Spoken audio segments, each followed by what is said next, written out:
Morning, Wancho. And Paul.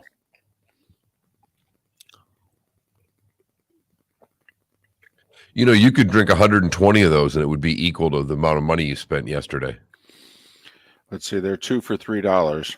So $1.50, probably 100 of them. Turn David down.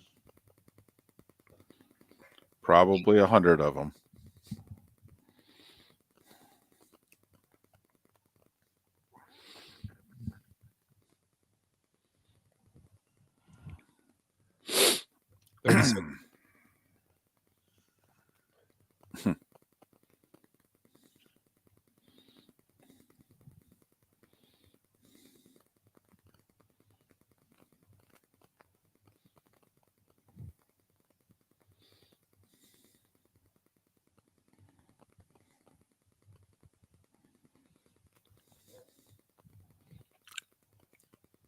Here we go.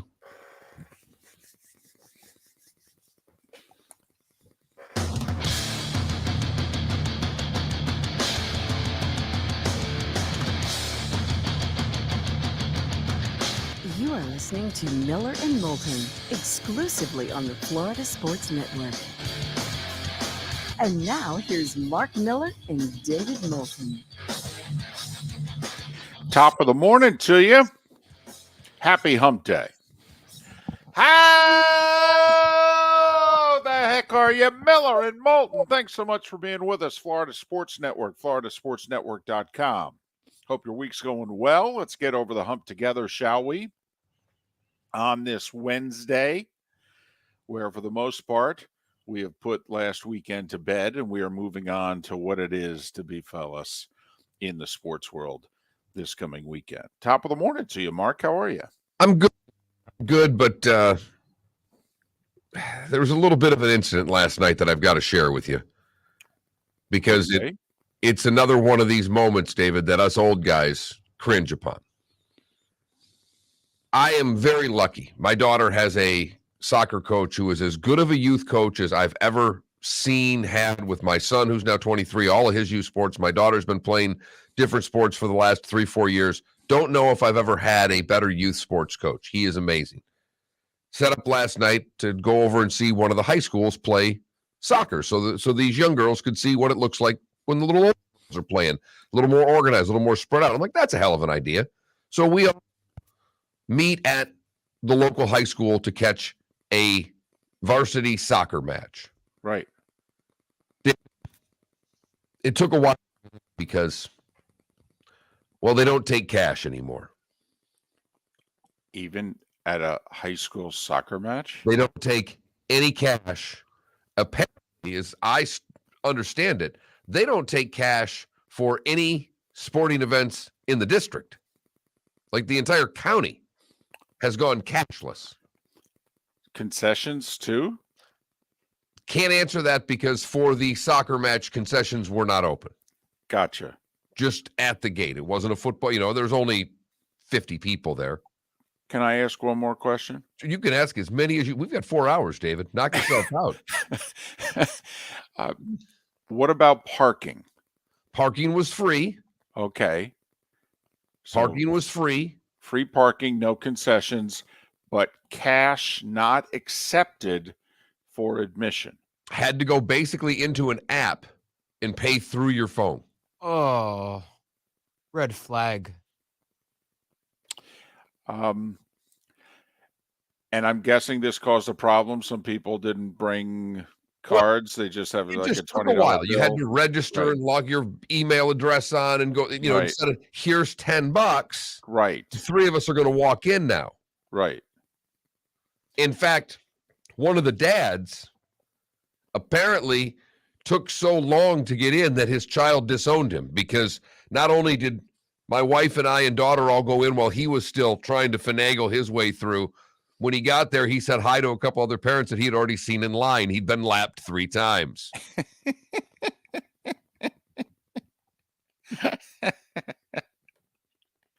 Poor guy. But for you and for me, who really have always thought cash is king, it's always the right color, it's always the right size. I think I can honestly say if that was me, one of two things would have happened.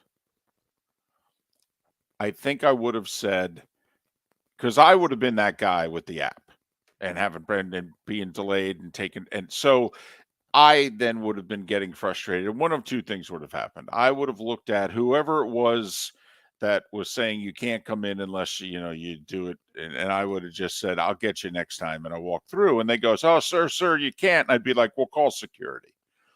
All right. Or I just would have turned around and gotten in the car, and I would have come back at the end of the match, and I would have said, hey, how was it? Thoughts crossed my mind. Man, but you and I thought cash was king. Cash ain't. Here's another question, if I may. Could you get a good view of the soccer field from the parking lot?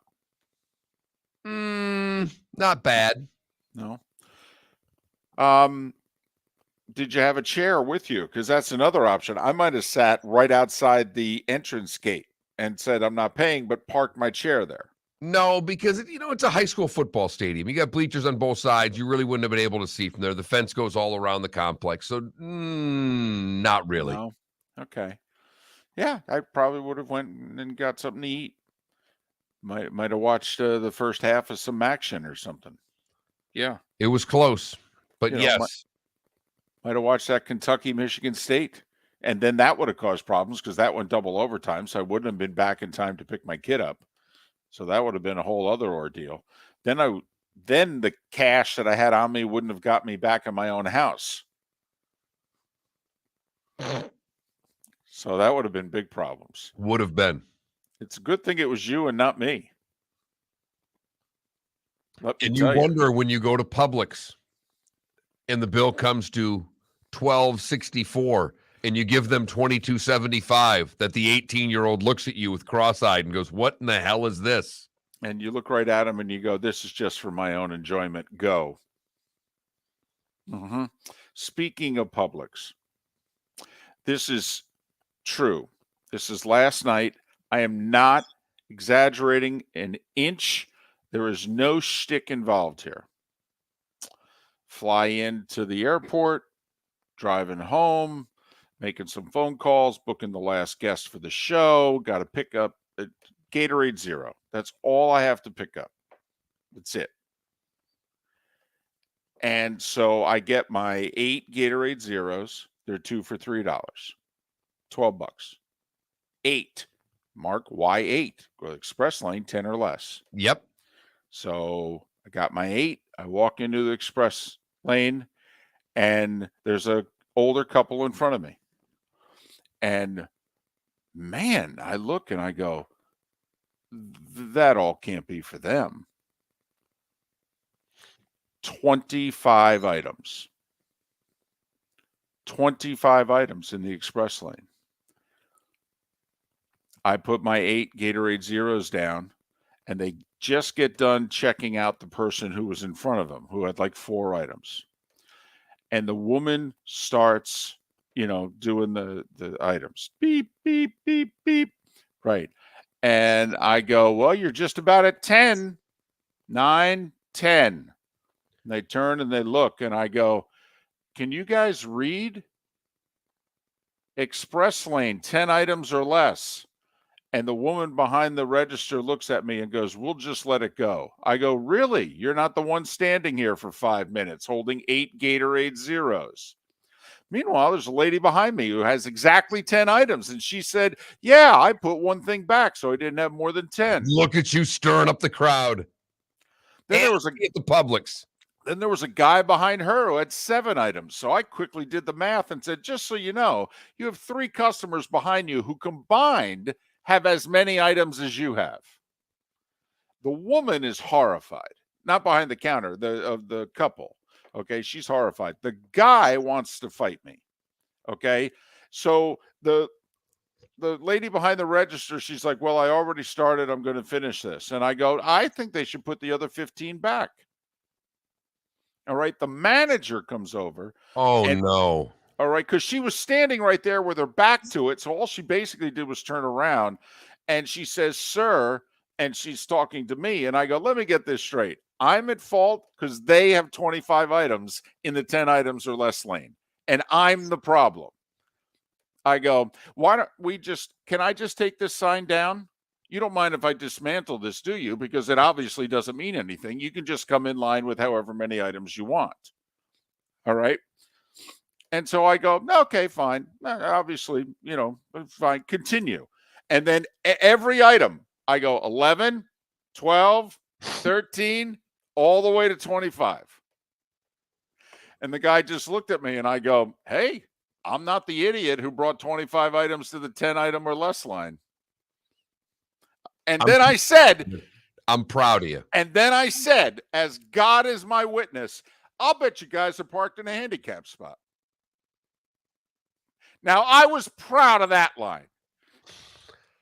That one I was proud of. Oh, boy. That's special. That trumps even what I've ever done. That's really good. So, and once again, and I hope my wife can't hear me, all right? So they take their 25 items. I mean, Mark, they needed a full carriage for all the plastic bags and items that they had to take their items to the car. And so they leave, and the woman looks at me, okay, behind the register, and I've made my point. Needless to say, I didn't say anything. You've definitely made your point at this juncture, David. Mark, let me tell you, the woman next to me in line tapped me on the forearm and nodded in approval. And Mark, let me tell you, I haven't had a woman look at me that way in 3 years.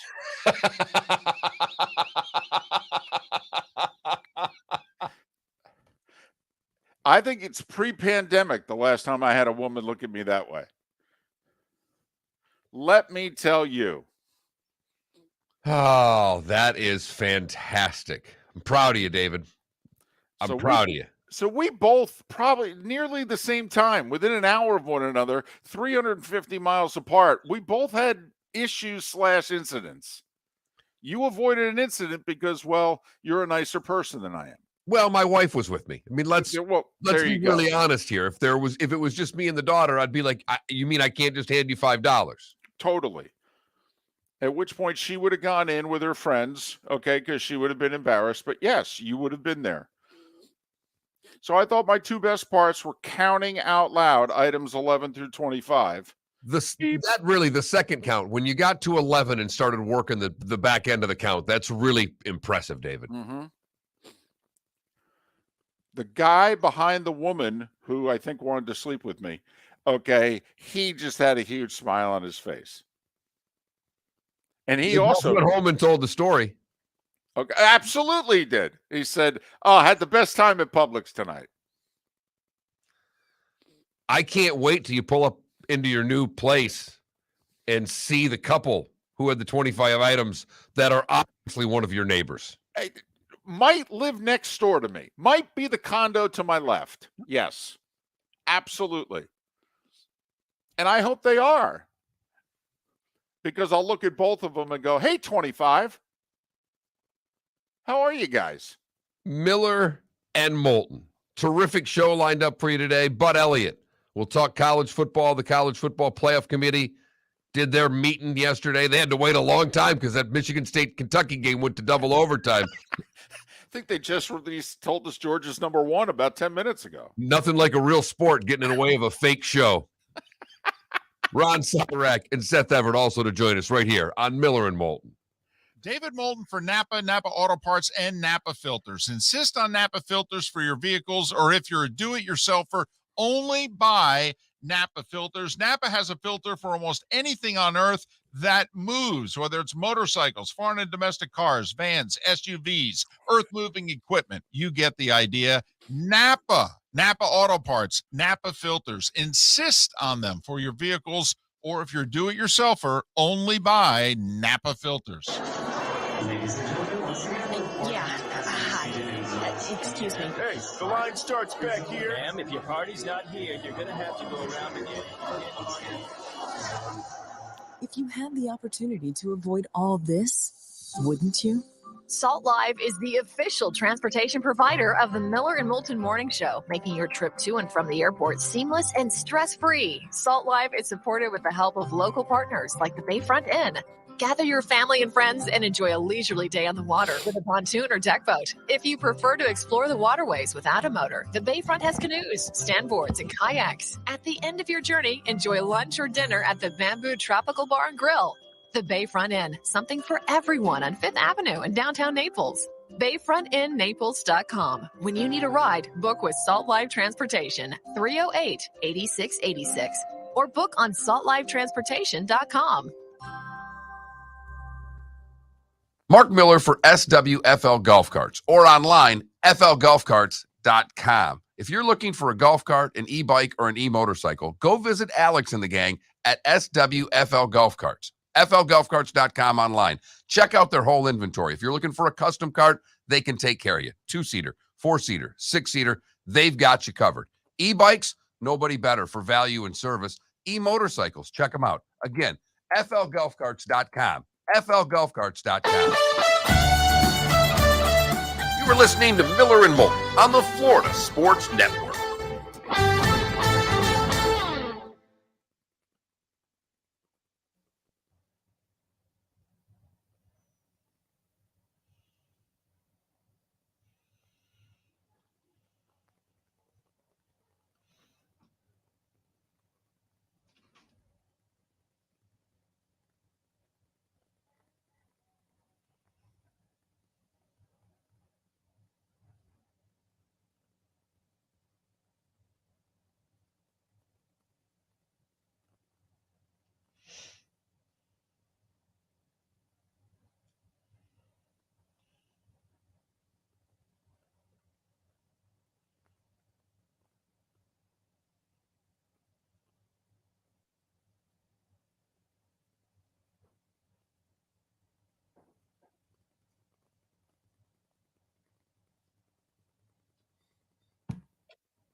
25.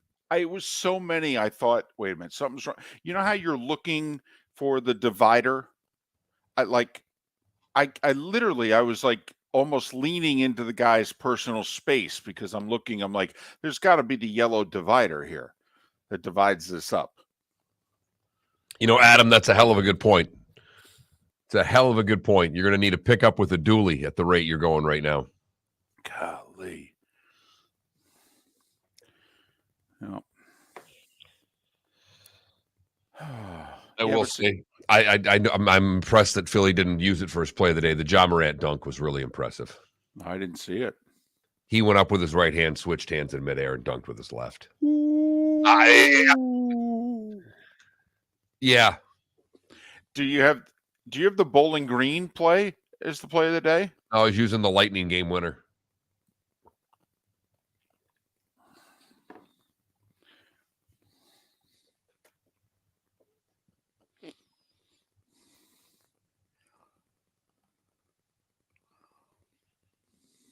Michigan State Kentucky game was fun. I watched. We were at that soccer thing for the first half. I watched most of the second half in the overtimes.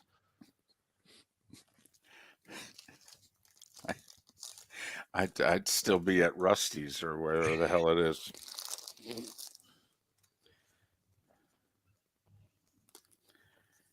Dick Vitale did call the game last night. He also apparently said during the game, college basketball season starts too soon. They should push it back at least 2 more weeks, maybe 3, after Thanksgiving. It's just like, well, okay. But remember, they got to get in their 30, 31 games. Everybody's got to get their 18 home games or whatever it is, 20. So.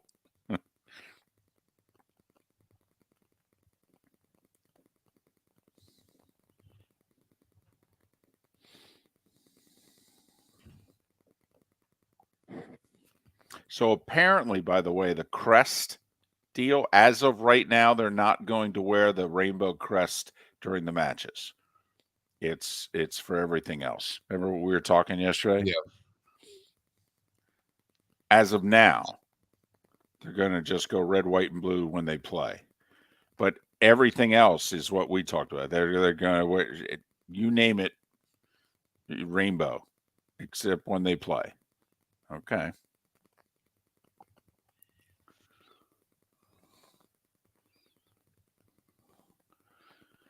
I did not see. We'll ask Seth about it because didn't the Montreal play the Devils? Yeah.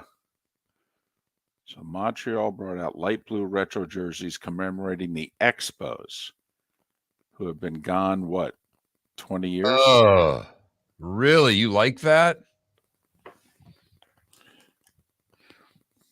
30 seconds. Good to see the Sacramento Kings score 153 on the only night of the year that they're going to be on national television. I know. My son-in-law is a Sacramento Kings fan, which has me a little concerned about the future of the marriage, but that's a whole other point. I wish the best. Well, your daughter will just run the show. And look at it that way. 10 seconds.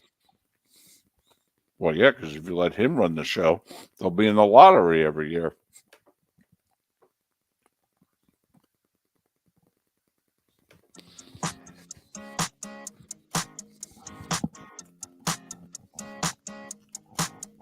You're listening to Miller and Moulton, exclusively on the Florida Sports Network.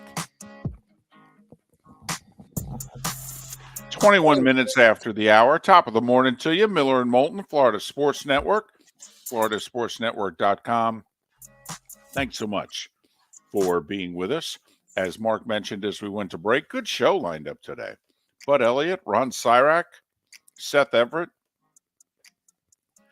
Usually we don't book Ron Sirak for the issue that might have the most biting, comments and commentary. But I got to admit, you and I are into this. I have no idea how much of our audience is into this, but we are really enjoying the whole schoolyard. Okay, you suck. No, you suck. Okay, going back and forth between PGA Tour and LIV. Well, it is the point where Live Golf is going to say my dad can beat up your dad. I mean, it has gotten to that level of pettiness. And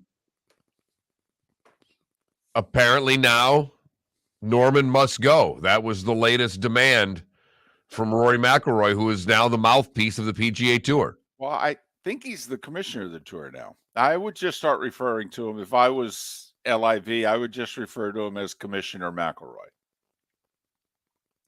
But he has made it his tour. Yeah, absolutely. Yeah. I mean, Tiger carries a big stick behind the scenes, but he ain't saying much and he doesn't play. So, it's Rory's tour now. Everybody else is just going along for the ride, which is fine. And JT doesn't seem to be nearly as interested as Rory in being the mouthpiece for the tour. No. Rory is, whether it's on his own, whether Tiger is giving him the, a little pat on the back and said, go for it, kid. But there's no way to say that couldn't be true, because Rory has taken it upon himself, or others have pushed Rory to the front of this, but he is the mouthpiece. Nobody else seems to want that role, and Rory now is relishing in that role. But the funny thing is that, first off, LIV only played 8 tournaments this year, and they're done. They're done. And so there is nothing for them to really promote, if you know what I mean. There is no talking that's being done from their side. But you just wait till Rory plays again, and then that's all they need.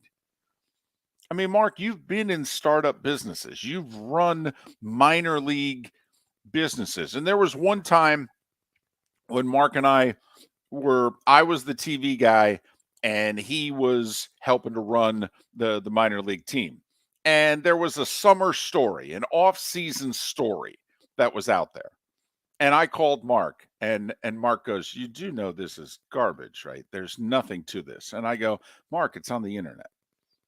It's on the internet. I have to do something on it. I know it's crap. You know it's crap, but it's July and I need a minute and a half.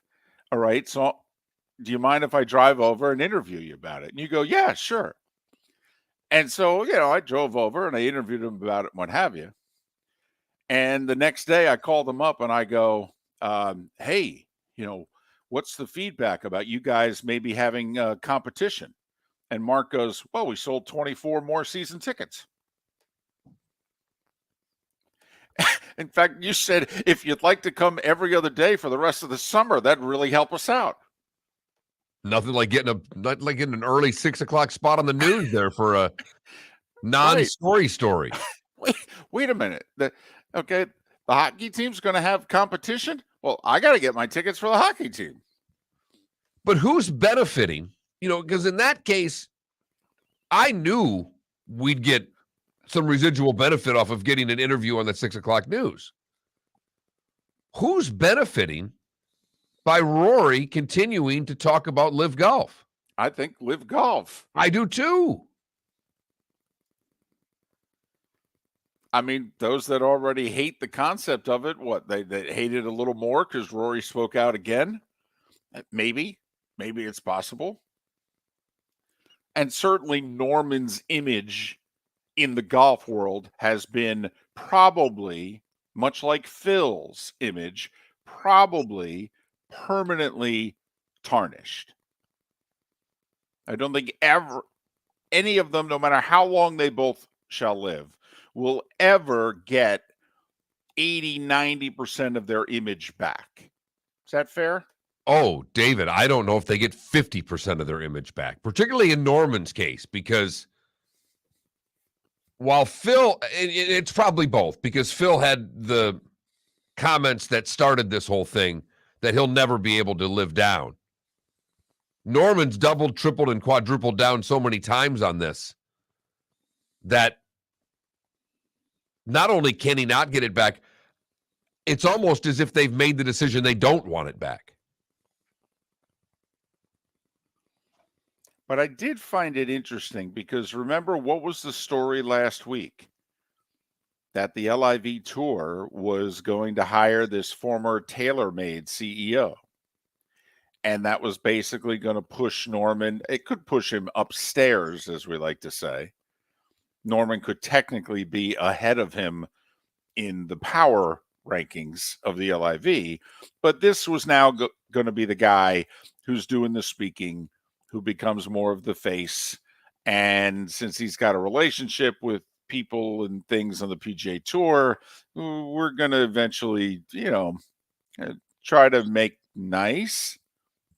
But, I mean, Mark, here's the one thing.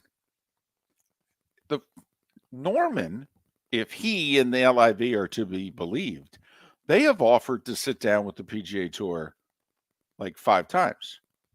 And the PGA Tour, there's no interest in sitting down with them, which I think you and I would understand. Well, then now when Rory or somebody says we need to sit down, the LIV Tour is like, well, we don't need to sit down now.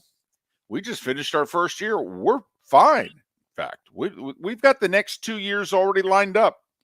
Tournaments, places, money, we're good.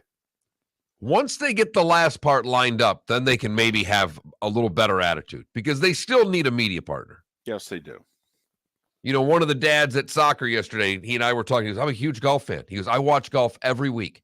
He goes, if there's a tournament on, I am watching it. Not all of it, not all 4 days, but Sunday I find my way to a television to watch golf. He goes, I've not watched one shot of Live Golf. Not one. Now, do you think that guy would if he could? He said those words. I know it for a fact. He said, he goes, yeah, I know I could go to YouTube TV. He goes, it just seems like too much of a pain. And I'm like, I'm with you. I did the first tournament just to check it out. But after that, I've not watched, and you and I are interested. We're fascinated by this whole Live Golf PGA Tour situation. Yeah. I want to see how it plays out. I want to see if this thing actually makes it or whether or not this is the USFL, to be honest. Whether it's, 3 years and a bunch of people, will look back on and they made a bunch of money. And, does anybody care if the Saudi government blows through a couple billion? No, could care less. I think that's ultimately what people want, is for this to fail and have the Saudis have spent a bunch of money for this tour to fail. Really, because I have not found anybody that doesn't use blood money or things. Yep. And I'm like, okay, you guys pick which blood money you want to talk about. Right. Just for the record, the DP World Tour, formerly known as the European Tour, they're having their season finale this weekend in Dubai. Yep. That's where Rory's making those comments from. Dubai. Anybody see the irony here? No? Bueller? So that's where we're at. That's a little Live Golf PGA Tour. Rory McIlroy. He is the mouthpiece of the PGA Tour now. Commissioner McIlroy. Remember, Goodell, when he got the job, we called him the Hammer. He was the new sheriff in town. He was going to drop the hammer down on the players. So for 2-3 years, we called him the Hammer. That's what I'm going to call him now, Commissioner McIlroy. The starting five is next. Miller and Moulton, right here on the Florida Sports Network. Golfers, are you bored of the same old driving range warm-up routine that's not getting you the results that you want on the course? Power up your golf swing by adding resistance bands to your range sessions with the Orange Whip Golf's Power Strap Kit. Featuring band attachments to your feet and hips, Power Strap resistance training will boost club head speed, increase power, improve flexibility, all with just a few swings. Buy a Power Strap Kit today. Go to orangewhipgolf.com and use code Miller10 to receive an additional 10% off the already great price of $119. Miller and Moulton here for the Clutch Vodka Play of the Day. Mark, remember Nick Charles, Fred Hickman, the CNN Play of the Day? Yeah, CNN did a nightly sports show. That was a while ago. Yes, it was. Just work with me. Everyone liked the pod, the Play of the Day. So how about we have the Clutch Vodka Play of the Day? Sounds good. Fun. Smooth. Like Clutch Vodka. Listen weekday mornings for the Clutch Vodka Play of the Day. That's Clutch with a K. Mark Miller for SWFL Golf Carts or online, flgolfcarts.com. If you're looking for a golf cart, an e-bike, or an e-motorcycle, go visit Alex and the gang at SWFL Golf Carts. FLGolfCarts.com online. Check out their whole inventory. If you're looking for a custom cart, they can take care of you. 2-seater, 4-seater, 6-seater, they've got you covered. E-bikes, nobody better for value and service. E-motorcycles, check them out. Again, FLGolfCarts.com. FLGolfCarts.com. David Moulton for Napa, Napa Auto Parts, and Napa Filters. Insist on Napa filters for your vehicles, or if you're a do-it-yourselfer, only buy Napa filters. Napa has a filter for almost anything on earth that moves, whether it's motorcycles, foreign and domestic cars, vans, SUVs, earth-moving equipment. You get the idea. Napa Auto Parts, Napa filters. Insist on them for your vehicles, or if you're do-it-yourselfer, only buy Napa filters. You are listening to Miller and Moulton on the Florida Sports Network.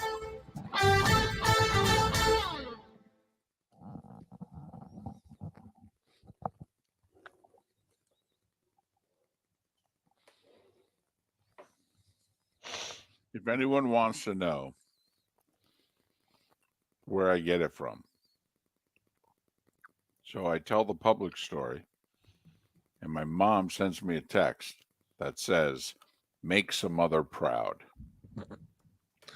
You know, you're killing me because I try not to eat and you are just piled dry. And I get so hungry now watching you eat during the first half of the show. It is absolutely effing killing me. I'm sorry. Banana and a think bar. 30 minutes. Oh my in. God. Oh my God. So Maddie went through all of her Halloween candy this week still, because there's still piles of it, and basically put it in two piles: crap we can eat and crap we can't touch. I thought we did that 3 weeks ago. She may have done it twice. I don't know, but there was a little bag that I knocked down a few Snickers bars last night. But there was one of those Laurel bars. You know those things your wife eats that taste Oh, like— yeah. Oh, they're awful. Somebody put one of those. So she must have knocked on a door that didn't have Halloween candy, and that's what they gave out. Wow. Yeah. I couldn't believe it.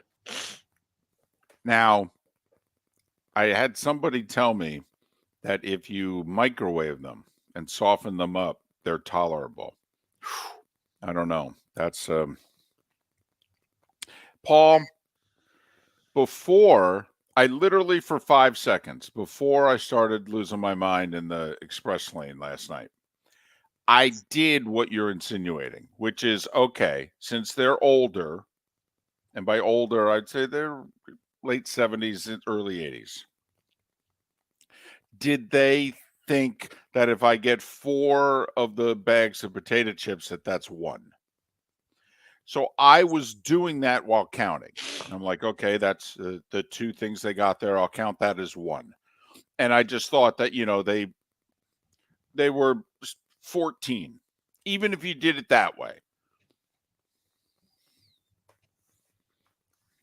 So no, it was an egregious violation. 25.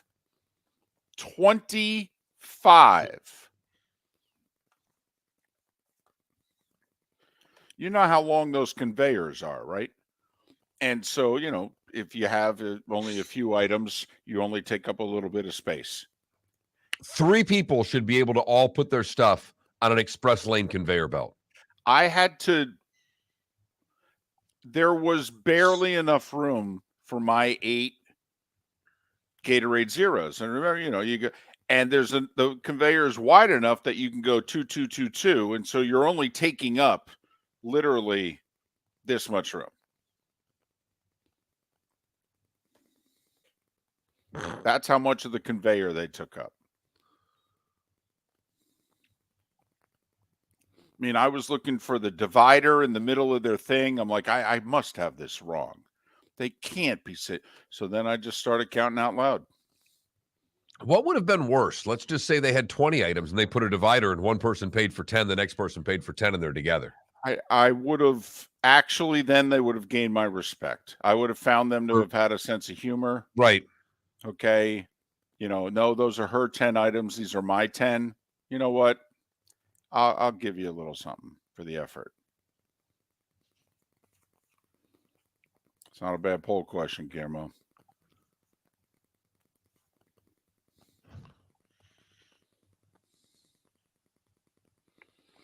Well, Rye, from what I'm told, just about everything's good in an How air late fryer. were you up, Felipe? Because I was up till midnight and I don't fall asleep in the morning. Did you stay up all night? No, but what? I watched the entire Michigan State game. I watched the entire whatever show, and then I watched the first half of Duke, Kansas. It was 11:30 before I went to bed. I wasn't able to nap until 5 yesterday. And my nap was only an hour and 30 minutes long. That's a personal problem. Yeah, it is a personal problem. That's why it's too long of a nap too late in the day. Exactly. Bad. Been doing this a year now. You should have this down. No, I do have it down, and I was supposed to nap early, but I couldn't. Well, what do you mean you couldn't? What do you got going? Did you have a volleyball match? What's going on?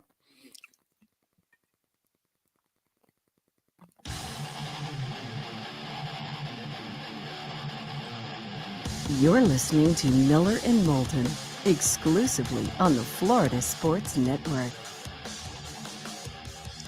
22 minutes before the hour. Miller and Moulton Hump Day edition here on the Florida Sports Network, floridasportsnetwork.com. Bud Elliott 1 hour from now. I'll tell you what, Mark, he got kicked off his own podcast last night, I think, if I'm reading Twitter correctly. He's more anti the College Football Playoff Committee's rankings than Rory is the LIV Tour. Bud hates the made-for-TV show. Oh, my goodness. And so they, wanted to do, the cover 3, I think it was, about the committee. And he basically said, it's crap, I tell you. I'm not doing it. Or they said, you know what, you're so negative that we can't have you on the show. Well, we wouldn't survive that mantra. Right. So you could look at it as this is our so damn negative day because we got Bud at 7:38 and Seth at 8:38. Although the New Jersey Devils haven't lost in like a month, so if Seth's in a bad mood, it's on him. Totally. Won 10 in a row, for goodness sakes. Headline of the New York Post, will the Devils ever lose again? So that's what we got coming up. Right now it's time for The Starting Five. 5 stories you need to know. It's the Starting 5 on Miller and Moulton. Here's number 1. Well, we'll start with the made-for-TV event. Georgia, Ohio State, Michigan, TCU remain the top 4. Tennessee remains 5. LSU at 6, ahead of USC at 7. Okay, let's just play along. LSU wins out, which would be at Texas A&M, because I think they've got like UAB this week or something. At A&M, Georgia on a neutral field, although it's in Atlanta. All right. I don't know. It's kind of like called New Orleans a neutral field for LSU, but we get the point. Exactly. Right. Florida State beat LSU on a neutral field this year. USC would be UCLA, Notre Dame, Pac-12 championship game. 11-2 SEC champ, 12-1 Pac-12 champ. Do I have 13-0 TCU in this? Nope. Just between those two. Because here's what I'm assuming. You got Georgia, although Georgia lost, but many people think if they get to Atlanta 12-0, they're in. They're in. Okay. I don't think there's any question there. Okay, then the winner of Ohio State, Michigan's in. Right. Because we assume they're going to finish it off. And let's just give TCU the benefit of the doubt. They're going to go 13-0. So to me, everybody's talking about, Tennessee's going to be in. Not if this scenario plays out, they're not. So then you're going to have LSU or USC. Because first I thought you were going to say TCU had lost, and then I was going to say you'd have Ohio State 1, LSU 2, Georgia 3, Tennessee 4. Look at you. Look at you, Paul Feinbaum. So very quickly, just split that hair. LSU, USC, if they both went out. 11-2. LSU with the better win because it's Georgia. But this is 3 quality wins in a row if USC can run this table. I got you. I think LSU would get the nod over USC. I think. So you're leaving. If USC posts that 12-1, you're going to leave them out. All right. And by the way, they're 12-1 versus Georgia's 12-1. Non-conference champion. You're going to leave USC out. Just saying. Alabama's technically 8th. Clemson 9th. Which is a joke, by the way. Alabama being 8th. And I know they lost 2 games in the last play, but they've lost 2 games. They've not beaten anyone. Notre Dame 18th. Florida State 19th. UCF 20th. Maybe we can get Florida State and UCF to play in a bowl game and decide best team in Florida this year, huh? No? College football last night. Ohio beat Ball State 32-18, and Bowling Green threw a 42-yard touchdown pass with 9 seconds to go. It was actually a dump-off out of the backfield. Guy broke 4 tackles. Scored with 9 seconds to go. They beat Toledo 42-35. NFL news. Eagles tight end Dallas Goedert. Remember that play when they grabbed his face mask and they didn't call it? Well, he got pummeled into the ground. He hurt his left shoulder. They said, quote, he's going to miss extended time. That screams 4 to 6 weeks. Colts linebacker Shaquille Leonard, second back surgery in the last 5 months. He's out for the rest of the year. Rams wide receiver Cooper Kupp, ankle surgery. He's on the IR. He's going to miss at least 4 weeks. At that point, why bring him back? You ain't going anywhere. Green Bay released Amari Rodgers. He was a 3rd-round pick just last year, but he's fumbled 4 punt returns, including one against Dallas that cost him a touchdown, so they cut him. And speaking of the Packers, Aaron Rodgers joining the list of players saying, we need to get rid of artificial turf. So NFL, of course, last week, nobody really reported this. NFL said, yeah, we took a look at our research. The same number of injuries on turf and on grass. What are you talking about? Mark, did you catch the USFL news? I did. The Tampa Bay Bandits are going on a 1-year hiatus, we think. Could be forever. Because apparently the Tampa Bay Bandits for a year are becoming the Memphis Showboats. You remember them. That was Reggie White's team in the USFL. And the reason we got to bring Memphis back in the league is apparently Memphis is now going to be a hub, which is funny because I thought Memphis was a hub for FedEx. But apparently it's a hub for the USFL along with Birmingham. And, Mark, they're saying they may even make Detroit a hub. All former Northwest cities. Sorry. There you go. Exactly. Major League Baseball, Buck Showalter wins National League Manager of the Year. It's the 4th time he's won Manager of the Year with 4 different franchises. I found this interesting. First ever Mets manager to win Manager of the Year. Terry Francona won American League Manager of the Year. It's the 3rd time he's done that. Yankees re-signed Anthony Rizzo. $17 million a year for 2 years. They have an option for a 3rd year. If they don't keep him, they got to give him a $6 million parting gift. So it's basically a 2-year, $40 million deal or a 3-year, $51 million deal, whether or not they decide to keep him or not. Remember the 14 players who all got the qualifying offer and nobody accepts the qualifying offer and the team gets draft pick compensation? Yeah, 2 guys accepted the qualifying offer yesterday afternoon. Jock Peterson with the Giants, he'll make $19.65 million a year. And Texas lefty Martin Perez accepted it as well. Rizzo signed with the Yankees, so he didn't have to accept or reject the offer. And the Angels signed left-handed pitcher Tyler Anderson, 3 years, $39 million, so he didn't have to accept or reject. We said it was going to be a busy day for the Rays yesterday, Mark. They released 3 players, okay, righty pitcher Javi Guerra, a first baseman outfielder Bly Madras, and lefty Ryan Yarbrough, who hasn't been healthy for much of the last 2 years. He was a good pitcher for the 3 years before that. Won 40 games in his 5 years with the Rays. They dumped him. They also made a trade with the Marlins for 2 minor league relievers. They made a trade with the Cubs, and they made a trade with the Giants. basically dumping guys off their 40-man, taking lesser prospects from the Marlins, Cubs, and Giants just so that they have numbers in their system. And then, Mark, they promoted 5 minor leaguers to their 40-man roster. That's cleaning up the books before the feds are coming in to look at them. Wow. Get that payroll low, baby. Yeah, got that right. Let's embarrass the rest of the league with even a lower payroll than we did it with last year. Before I give the NBA results from yesterday, did anybody catch what the CEO of the parent company that owns Turner Broadcasting, what they said yesterday?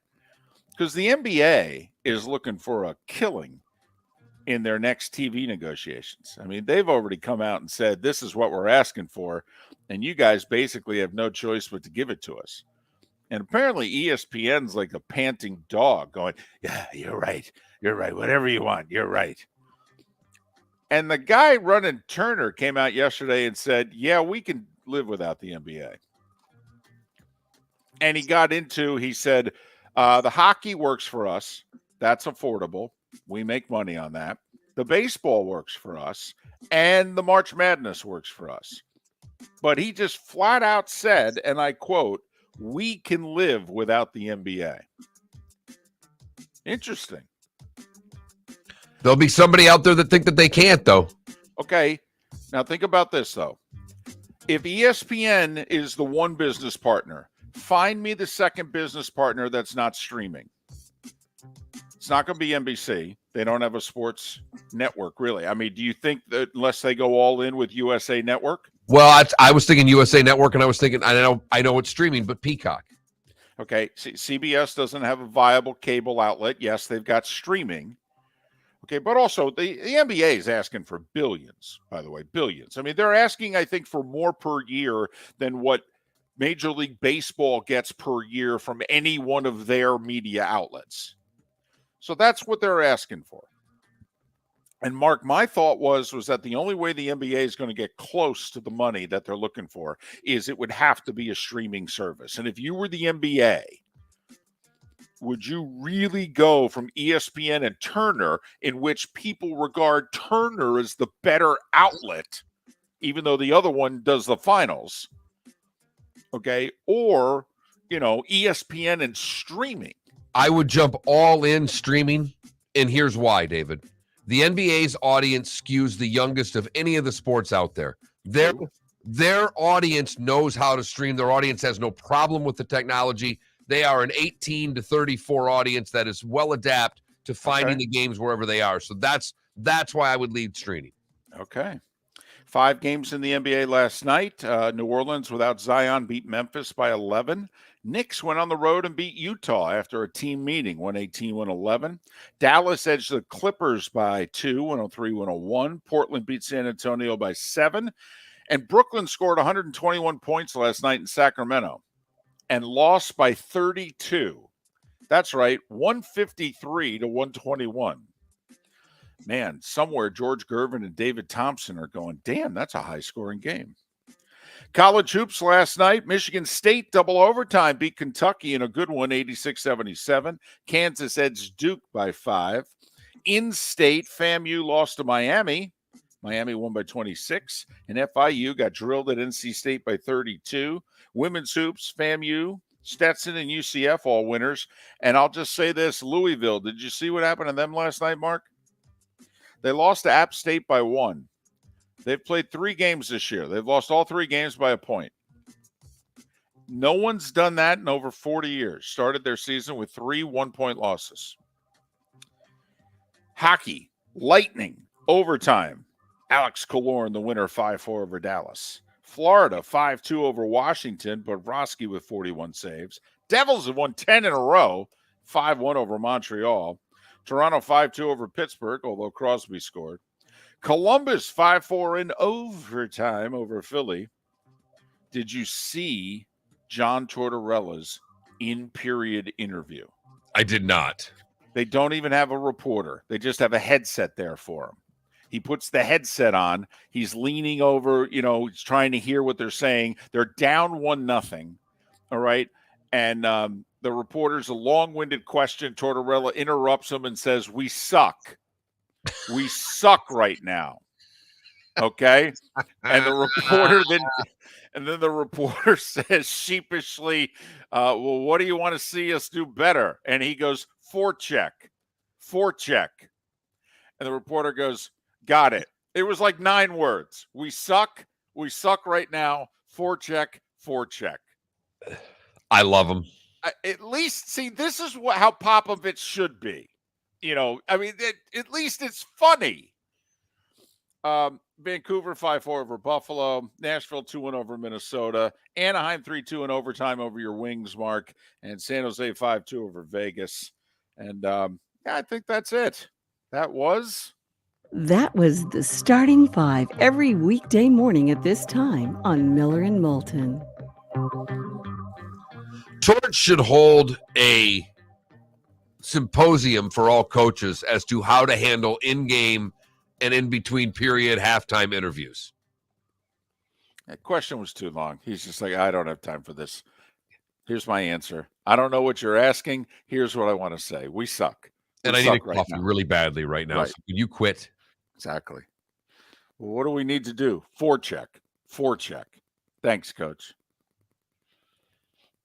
It's never a bad philosophy, David. Hell, you can go to him every stoppage if he's going to be like that. Miller and Moulton, bringing the forecheck to you on the Florida Sports Network.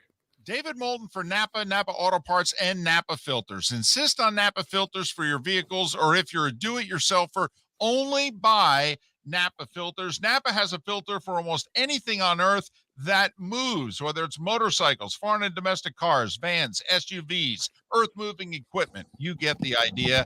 Napa Auto Parts, Napa filters. Insist on them for your vehicles, or if you're do-it-yourselfer, only buy Napa filters. Mark Miller for SWFL Golf Carts, or online, flgolfcarts.com. If you're looking for a golf cart, an e-bike, or an e-motorcycle, go visit Alex and the gang at SWFL Golf Carts. flgolfcarts.com online. Check out their whole inventory. If you're looking for a custom cart, they can take care of you. 2-seater, 4-seater, 6-seater, they've got you covered.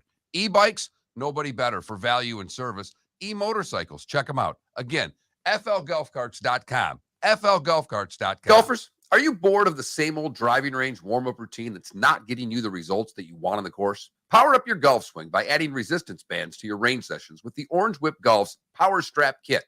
Featuring band attachments to your feet and hips, Power Strap resistance training will boost clubhead speed, increase power, improve flexibility, all with just a few swings. Buy a Power Strap Kit today. Go to orangewhipgolf.com and use code Miller10 to receive an additional 10% off the already great price of $119. Miller and Moulton here for the Clutch Vodka Play of the Day. Mark, remember Nick Charles, Fred Hickman, the CNN Play of the Day? Yeah, CNN did a nightly sports show. That was a while ago. Yes, it was. Just work with me. Everyone liked the pod, the Play of the Day. So how about we have the Clutch Vodka Play of the Day? Sounds good. Fun. Smooth. Like Clutch Vodka. Listen weekday mornings for the Clutch Vodka Play of the Day. That's Clutch with a K.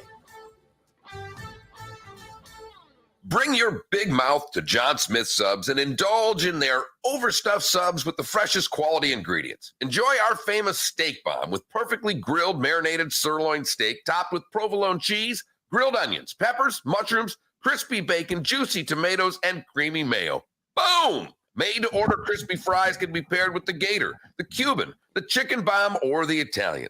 Love local. Eat delicious with John Smith Subs. Find a John Smith Subs location near you today.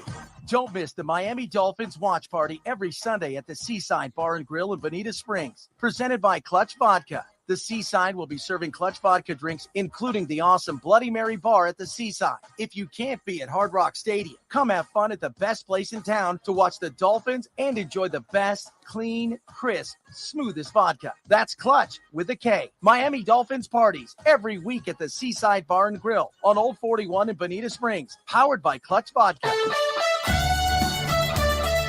You are listening to Miller and Moulton on the Florida Sports Network.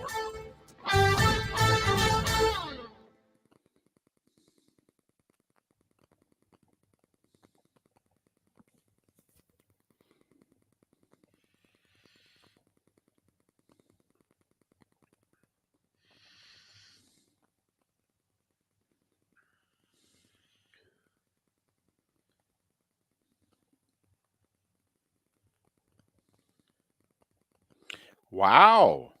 I didn't see this quote from Anthony Rizzo yesterday. I saw I was linked to Houston and said, hey, what's that about? Any player that signs with the Astros doesn't have a good moral compass. Wow. That could be awkward for Justin Verlander if he signs with the Yankees. Right.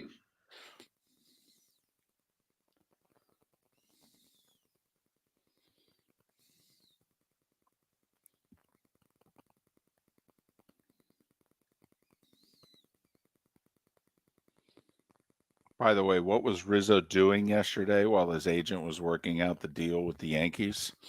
Yeah, he was cooking for veterans at a charity function.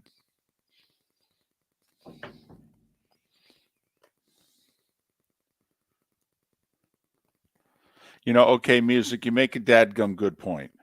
All right, my starting five is much like the people who count 4 bags of potato chips as one item because they're all the same. That's how I do the starting five. Like all the NFL stories, the NFL to me is 1. Major League Baseball 2, NBA 3, college 4, NHL 5. But you're right. Does look a lot like the couple. And KW, you are right. I can't do death, but that is a major Darwin Award.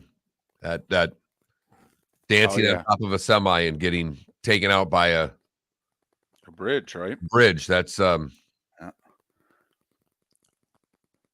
That's oh damn, I'm doing it again. Yep.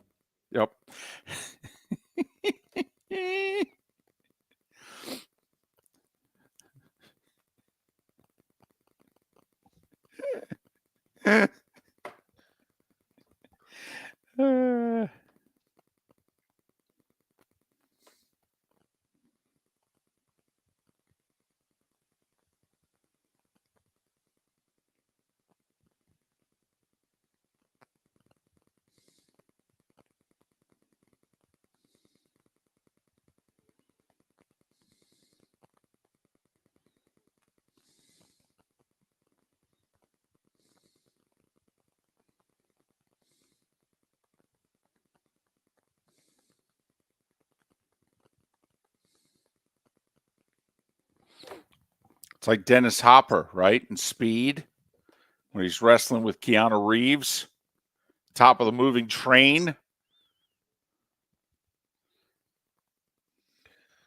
Michigan State was unranked. I'm just looking at Twitter. Jeff Goodman's got him inside his top 10 already. They're 1-1.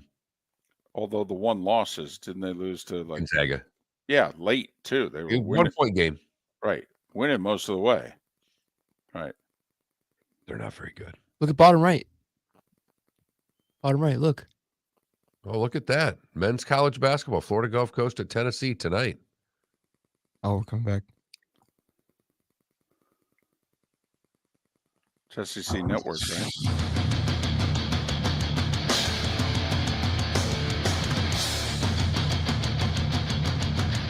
You are listening to Miller and Moulton, exclusively on the Florida Sports Network. And now, here's Mark Miller and David Moulton. Hour number 2 of Miller and Moulton on this hump day. Thanks so much for listening. Florida Sports Network, floridasportsnetwork.com.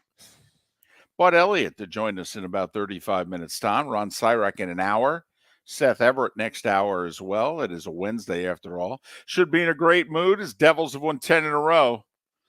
He might even overlook the fact that Syracuse lost at home to Colgate by 12 last night. I think it was Colgate. It was somebody like that.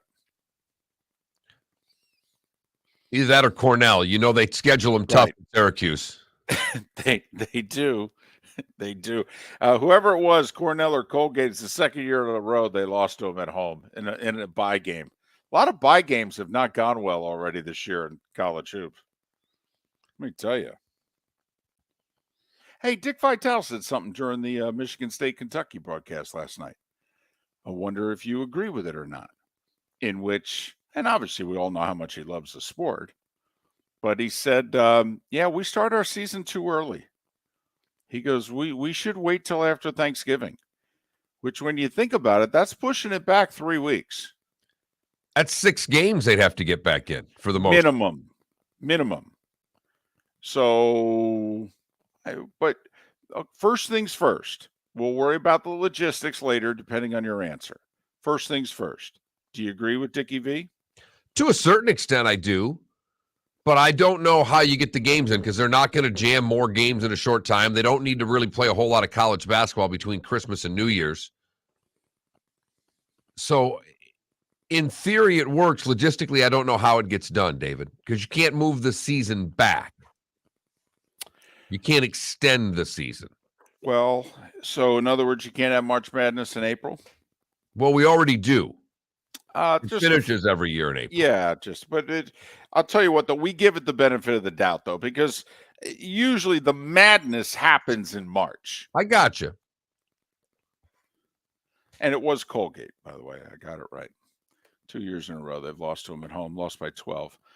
So, I mean, Mark, if you think about it, we're missing 6 games, right? Got to make up 6 games, basically, maybe 7. Well, that's a jamming in an extra game a week. I mean, it would be given the college kids kind of an NBA schedule, though. Yeah, that's 3 games a week that they're going to have to be playing some of the time. I don't know how it look at. I don't even care about the whole student athlete thing. Well, right, because I mean, because they don't. Yeah, it's Division I sports. I mean, it counts if the student wants it to count. But I like the 2 games a week. I like knowing there's a midweek game and a weekend game, and I like college basketball. I know. I watch a decent amount of college basketball. I know. I mean, the Big East plays at 6:30. They're the greatest league of any college basketball league out there. It is funny. I mean, literally, you aging, all right, is best exemplified by your thoughts about Big East basketball. As somebody who grew up in the Midwest, all right, I'm sure you hated the East Coast ESPN bias towards the Big East versus your beloved Big Ten. Plus, they always got the 7 o'clock game, and your guys' games got pushed back to 9 o'clock, which was a little later than you wanted them. This is where all Big Ten fans agreed with Bobby Knight. All right. Even if some of them absolutely hated him in Indiana for 20 years, they agreed with him about the whole 9 o'clock tips on Big Monday. Okay. Now you get a little older. All right. You want to go to bed by 9 o'clock. All right. The 6:30 Big East tip. Glorious. It is. It is. And the 7 o'clock face-off is another great thing. You know, those NBA teams that start at 7, those NHL teams that start at 7, just to get me one that gets done by 9:30, it's fantastic. Well, especially hockey, because they can do a hockey game in 2:20. So you drop the puck 7:05, 7:07, you're done by 9:30, bada bing, bada boom. It's wonderful. Whether you have a morning show or not, it's wonderful. You know, they would probably benefit by playing 3 games a week after the first of the year. It would probably give more popularity to the sport. And if you think about it, January, February, how many weeks do we have? You could make up those 6 or 7 games that you would miss out on. You know, I mean, we could, God forbid, we could actually play a couple less games. Remember, the season didn't used to be 30, 31 regular season games. If you go back and look at Indiana's 1976 undefeated team, look up how many regular season games they played. It was mid-20s. In fact, it's why the Hawaii tournament, the Alaska tournament gained popularity, because I believe at one point it was the number of games you could play in the Continental 48, and those were extra games, and you could only play in one of those tournaments every 4 years. Now, Right. Everything's uniform with the amount of games that all teams play, but that's why those tournaments, the Chaminade Classic and the Great Alaska Shootout, had popularity in the early days because it was extra games that teams could play.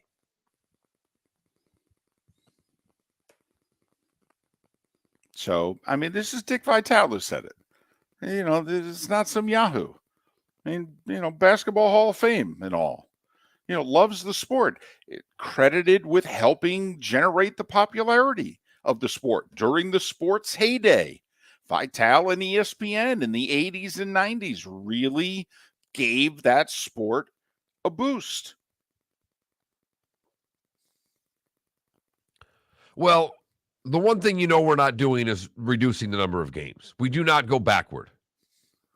So with that being said, David, what would you do? Would you move the season back a little bit, jam more games in the regular season, or extend the regular season, or quite frankly, just leave it the way it is? I think he's right, by the way.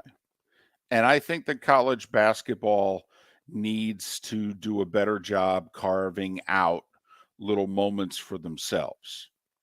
I do. Like, how many people were aware last night that Kentucky and Michigan State were playing along with Duke and Kansas? I mean, last night was a headline night.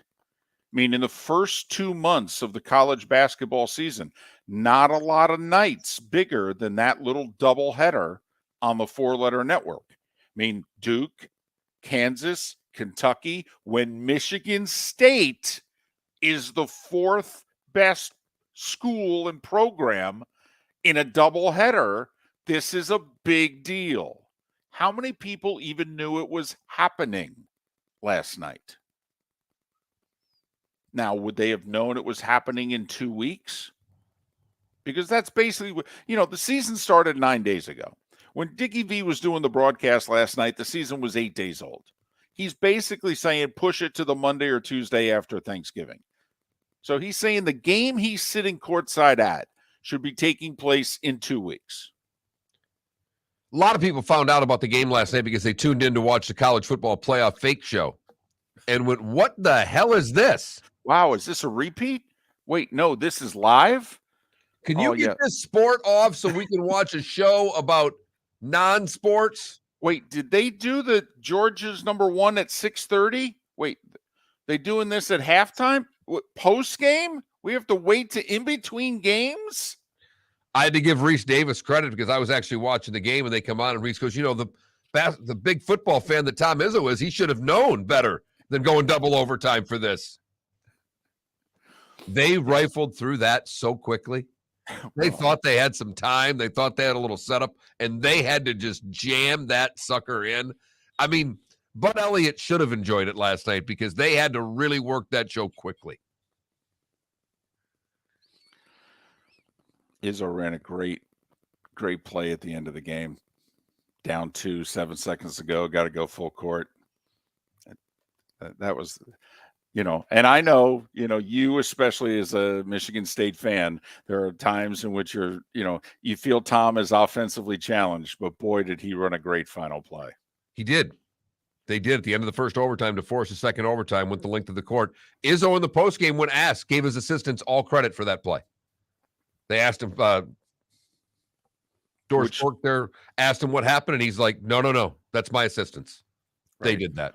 Yeah, which, by the way, is crap because he was the one with the board and he was drawing it. But okay, well, that's even makes it better of him to give his assistants credit. And maybe the assistants drew it up in practice, but it was Izzo with the thing and he was writing on it. So, okay. For the record, the 1976 Indiana Hoosiers, last undefeated men's college basketball team, they went 32-0. There was no Big Ten tournament at the time. So they played 27 regular season games. I know when I was in college in the 80s and broadcasting in the mid and late 80s, that was your regular season. You played 27. Now I think you can play up to 31. So they've added 4 games in 4 decades. That's it. And it was these tournaments because teams were getting more games. And then the NCAA said, well, we really have to make this where everybody can play the same number of games. You don't just get to play extra games because you go to a tournament. Now, remember, a preseason tournament. Now, outside of the ACC, these conferences didn't really have these conference tournaments. So, like the Big Ten did not have a Big Ten tournament in 76. Indiana just went 18-0 in the regular season. Thank you very much. And they only played 5 NCAA tournament games because I believe the tournament at the time that they won it was 48. And they actually got a first-round bye. So they played the winner of a first-round game in the second round. And get used to those first-round byes because they're coming when this field expands in the not-too-distant future. Yep. When it goes to 96, for some of you, you're going to have to win 7 games to win the NCAA championship. But 32 teams will get a bye. I love the idea that you give the small schools the bye. Because basically, if we're expanding this, why are we expanding it? We're expanding it so that the Power 5, or it's really Power 6 in college hoops because they include the Big East, so that all your teams can get in, so all your coaches can keep their jobs. Happy, happy, joy, joy. Well, then, get rid of the NIT, right? Just make that the first round of the NCAA tournament. There you go. I hate it. Oh, it's awful. And it's going to happen. That's I think the part that I hate is that it's been talked about for a decade and it's kind of been pushed aside pretty quickly. This has now gained enough steam that this is going to happen. Well, because for the first time ever, conference commission, it wasn't just the Jim Boeheims of the world. John Thompson back in the day thought everyone should get in the tournament. Okay, it was coaches who were driving this. Now you have conference commissioners driving it, so it's going to happen, especially since Sankey wants it to happen. So this is happening. The little sweet tournament is going to be in fact, how are they going to carry the season on start any later, David? They're going to have to start this tournament earlier to get this whole thing done. Well, I think the tournament's going to start an hour and a half after the Selection Sunday show. Miller and Moulton, the clutch play of the day coming up. Bud Elliott in 25 minutes right here on the Florida Sports Network. Yeah. Hi. Excuse me. Hey, the line starts back here. Ma'am, if your party's not here, you're going to have to go around again. If you had the opportunity to avoid all this, wouldn't you? Salt Live is the official transportation provider of the Miller and Moulton Morning Show, making your trip to and from the airport seamless and stress-free. Salt Live is supported with the help of local partners like the Bayfront Inn. Gather your family and friends and enjoy a leisurely day on the water with a pontoon or deck boat. If you prefer to explore the waterways without a motor, the Bayfront has canoes, standboards, and kayaks. At the end of your journey, enjoy lunch or dinner at the Bamboo Tropical Bar and Grill. The Bayfront Inn, something for everyone on 5th Avenue in downtown Naples. BayfrontInNaples.com. When you need a ride, book with Salt Live Transportation, 308-8686, or book on saltlivetransportation.com. Miller and Moulton here for the Clutch Vodka Play of the Day. Mark, remember Nick Charles, Fred Hickman, the CNN Play of the Day? Yeah, CNN did a nightly sports show. That was a while ago. Yes, it was. Just work with me. Everyone liked the pod, the Play of the Day. So how about we have the Clutch Vodka Play of the Day? Sounds good. Fun. Smooth. Like Clutch Vodka. Listen weekday mornings for the Clutch Vodka Play of the Day. That's Clutch with a K. Mark Miller for SWFL Golf Carts or online, flgolfcarts.com. If you're looking for a golf cart, an e-bike, or an e-motorcycle, go visit Alex and the gang at SWFL Golf Carts. flgolfcarts.com online. Check out their whole inventory. If you're looking for a custom cart, they can take care of you. 2-seater, 4-seater, 6-seater, they've got you covered. E-bikes, nobody better for value and service. E-motorcycles, check them out. Again, flgolfcarts.com. flgolfcarts.com. You were listening to Miller and Moulton on the Florida Sports Network.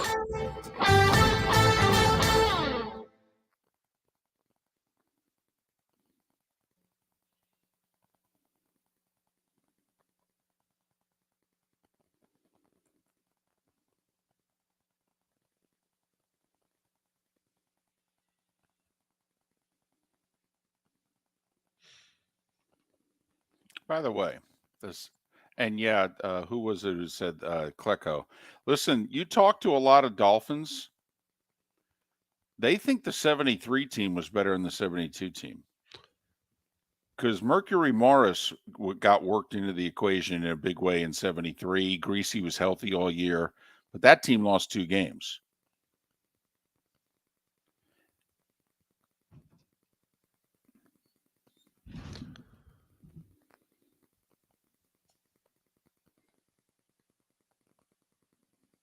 I will say, I loved the old Big Ten.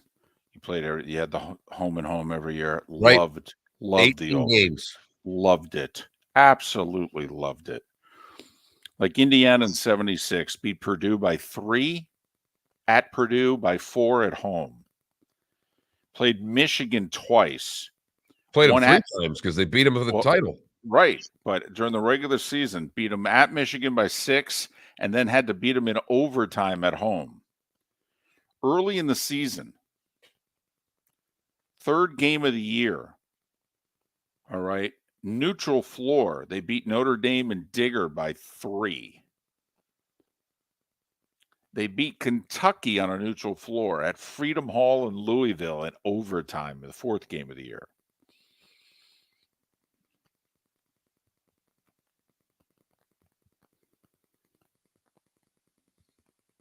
They beat UCLA twice that year because they beat them in the Final Four. They beat UCLA in the semis, and At least he didn't schedule anybody. Notre Dame, Kentucky, UCLA. by the way, he opened with UCLA. Notre Dame was his third game. Kentucky was his fourth that year. Played St. John's at the Garden.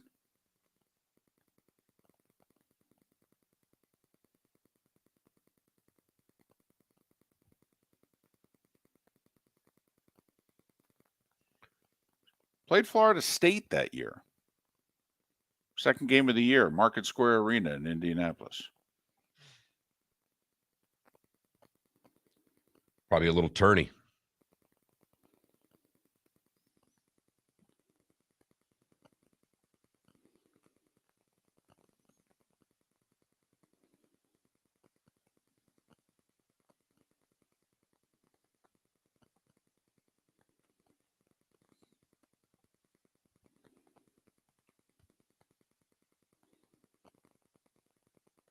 Think about that.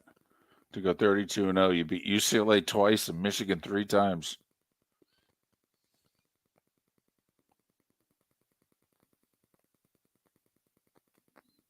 You beat Al McGuire and Marquette in the region final.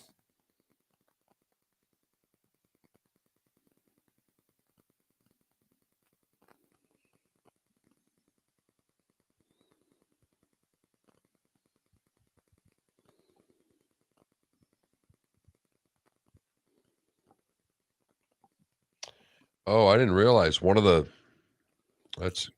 players that was shot was a transfer from Wisconsin.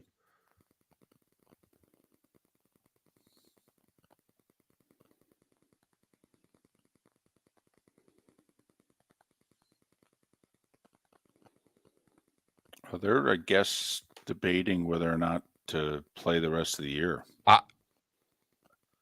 Whatever decision they make, I'm fine with. Yeah, totally. And as long as it's their decision.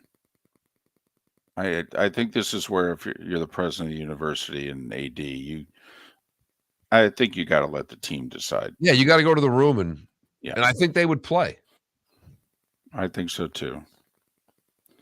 I also think you could get Coastal Carolina to reschedule this week's game. I think they would understand. I don't know if Are they playing Coastal a title game though? Yeah, I don't know. 15.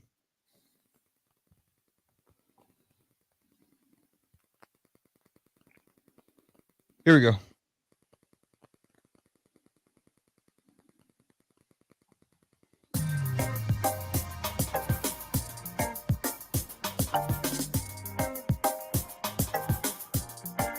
Welcome back to Miller and Moulton, only on the Florida Sports Network.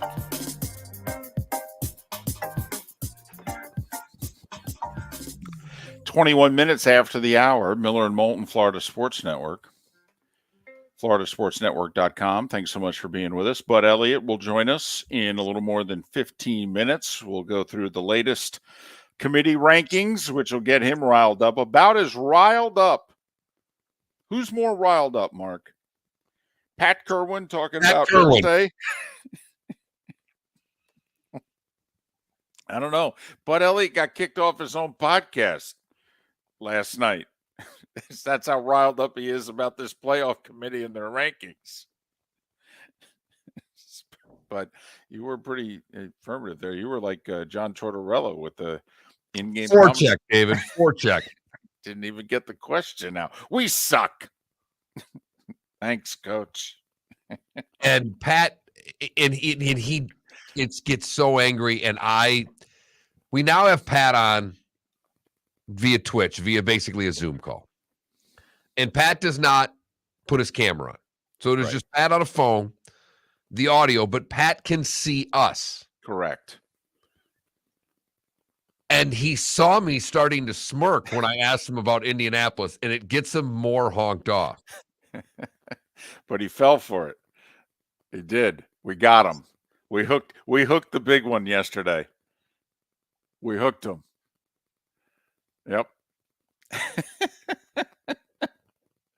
And he decided once he got hooked, he was going to fight us all the way onto the deck of the boat. And then he was going to flop around when we pulled him in the boat and fight some more. He's going to sting us and cut us up and the whole deal. Yep. Hey, quick question. You know that the whole Baseball Hall of Fame thing. Does winning the Manager of the Year, does that mean anything to you in terms of whether or not a manager should get into the Hall of Fame? You know, because if you think about it, and I'm not saying this because now he manages my team. It's just a quirk. He could be managing the Phillies. The same thing would apply. So Buck Showalter wins National League Manager of the Year. It's the fourth time he's been, Manager of the Year, and he's done it with 4 different teams. There's only 2 other managers who have done that. They're both in the Hall of Fame. He's never managed a team even to the World Series, never mind won one. I do not think of him as a Hall of Fame manager. So it's only, from a manager standpoint, in your estimation, that it's only winning the final game? That you have to have won the final game once to get consideration? Well, and this is my problem, because I think Marty Schottenheimer is a Hall of Fame NFL coach. And Marty Schottenheimer obviously never got his team to the Super Bowl, never mind won it. Had a dismal playoff record, I think 5-12. Some of the most heartbreaking losses in playoff history. He was the head coach on the heartbreak side. All right. And Buck Showalter has a similar playoff record. But to me, Schottenheimer over 200 wins. Of course, top 10 all time. Of course, he should be in the Hall of Fame. Buck Showalter, 4 managers of the year. Only 2 other guys have ever done that. Never mind, he's done it with 4 teams. I don't know if anyone has ever done that. So, me in the damn halls of fame. And so I saw that and I thought to myself, wow, is he the Marty Schottenheimer of baseball? And if so, in what other category would you judge a man? Outside of winning the last game, but when you're told you're the best at what you do 4 different times. Right. It's the same thing as winning 4 MVP awards as a player. Now we can, what did Showalter do? He kind of overachieved a little bit with a Mets team that was not picked to win the division, and they didn't. But, the Braves were the pick in that division. But think about it. Dave Roberts won 111 games, doesn't win Manager of the Year. Dusty Baker wins 106 games, doesn't win Manager of the Year. We go through this all the time. You look it up. Phil Jackson won Coach of the Year once. I think Riley won it twice. We do this in these leagues. It's like we give Managers of the Year to the guy who, takes a 50-win team and wins 58, and we never give it to the guy who had the most damn wins in the league. Maybe you're right. Maybe Manager of the Year is much more closer to Comeback Player of the Year award than it is MVP award, if you know what I mean. Right. So, because Francona did a great job. But Dusty Baker won 106 games. 106 games. Can't win. And I don't even think Dusty finished in the top 3 of the voting.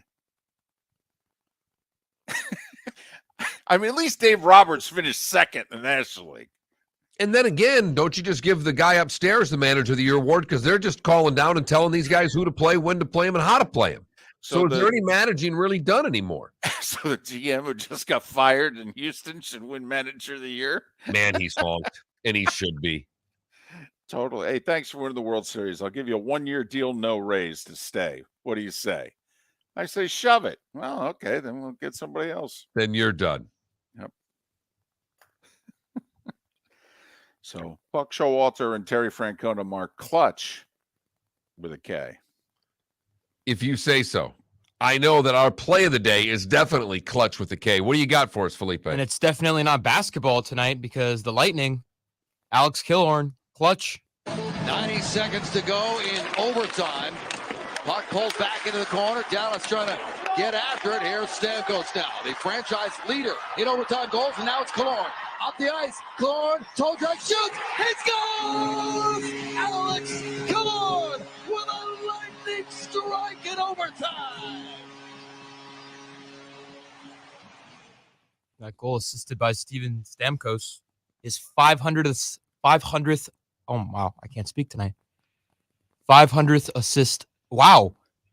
Can you help me out here, please? No, how about if you just stop? Yeah, I would just go with quitting. Right. That goal was clutch. Felipe's description of that goal, not as clutch. No. In fact, it sounds like Felipe started dipping into the Clutch vodka. Dave Mishkin, Lightning Radio Network with the call. A lightning strike, though. I'll give him that. It's good. And he didn't. Usually it's a lot more screaming out of Mishkin. He's a yeller. Yes. But he's done a lot of yelling the last 3 years. He's got to, just pick his spots. That's our Clutch Vodka play of the day. Clutch Vodka. Go to Total Wine for your Clutch Vodka. Order it when you're out or stop by Seaside for their great Miami Dolphin watch party. Seaside in Bonita Springs. If you're in the 239, a great place to watch the Dolphins, the Bloody Mary Bar, and vodka specials on Clutch Vodka. That's Clutch with a K. Lightning a winner last night in overtime. Panthers a winner 5-2 over Washington last night. So both Florida franchises getting home wins last night. Devils have won 10 in a row. Seth Everett will join us in a little more than an hour. He should be giddy. Giddy. Not to be confused with gritty. See what I did there? I see what you did. Thank you. Devils, Flyers. Right. Hockey, giddy, gritty. Right. That sort of thing there. Yeah. Mm-hmm. So that's all. If you have anything to say towards Miller Moulton or Felipe's Clutch play of the day, you can text the show at 21,000. 21,000. If you've never texted before, you need to have the keyword. That's FSN Radio, all one word. FSN Radio to 21,000, where you can text the show at any time that you would like. Ron Sirak coming up at the top of the hour. Not only do we have the ongoing PGA Tour LIV situation, the LPGA Tour wraps up their season in Naples this week with the CME Globe Championship. Number one world ranking on the line, a ton of money on the line. You know what else you can get at the CME Classic? Clutch Vodka. Wow. The official sponsor of the CME Classic. So take in a little golf, have a little vodka. In fact, Anthony had sent me a nice text yesterday asking if you and I wanted to go. I may take in a little LPGA golf this weekend and a little Clutch Vodka as well. Those two things go together. Yes, they do. Miller and Moulton. Bud Elliott goes well with the show. He is next right here on the Florida Sports Network. Miller and Moulton here for the Clutch Vodka play of the day. Mark, remember Nick Charles, Fred Hickman, the CNN play of the day? Yeah, CNN did a nightly sports show. That was a while ago. Yes, it was. Just work with me. Everyone liked the pod, the play of the day. So how about we have the Clutch Vodka play of the day? Sounds good. Fun. Smooth. Like Clutch Vodka. Listen weekday mornings for the Clutch Vodka play of the day. That's Clutch with a K.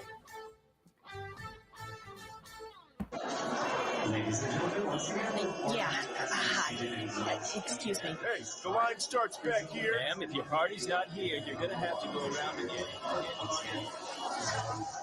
If you had the opportunity to avoid all this, wouldn't you? Salt Live is the official transportation provider of the Miller and Moulton Morning Show, making your trip to and from the airport seamless and stress-free. Salt Live is supported with the help of local partners like the Bayfront Inn. Gather your family and friends and enjoy a leisurely day on the water with a pontoon or deck boat. If you prefer to explore the waterways without a motor, the Bayfront has canoes, standboards, and kayaks. At the end of your journey, enjoy lunch or dinner at the Bamboo Tropical Bar and Grill. The Bayfront Inn, something for everyone on 5th Avenue in downtown Naples.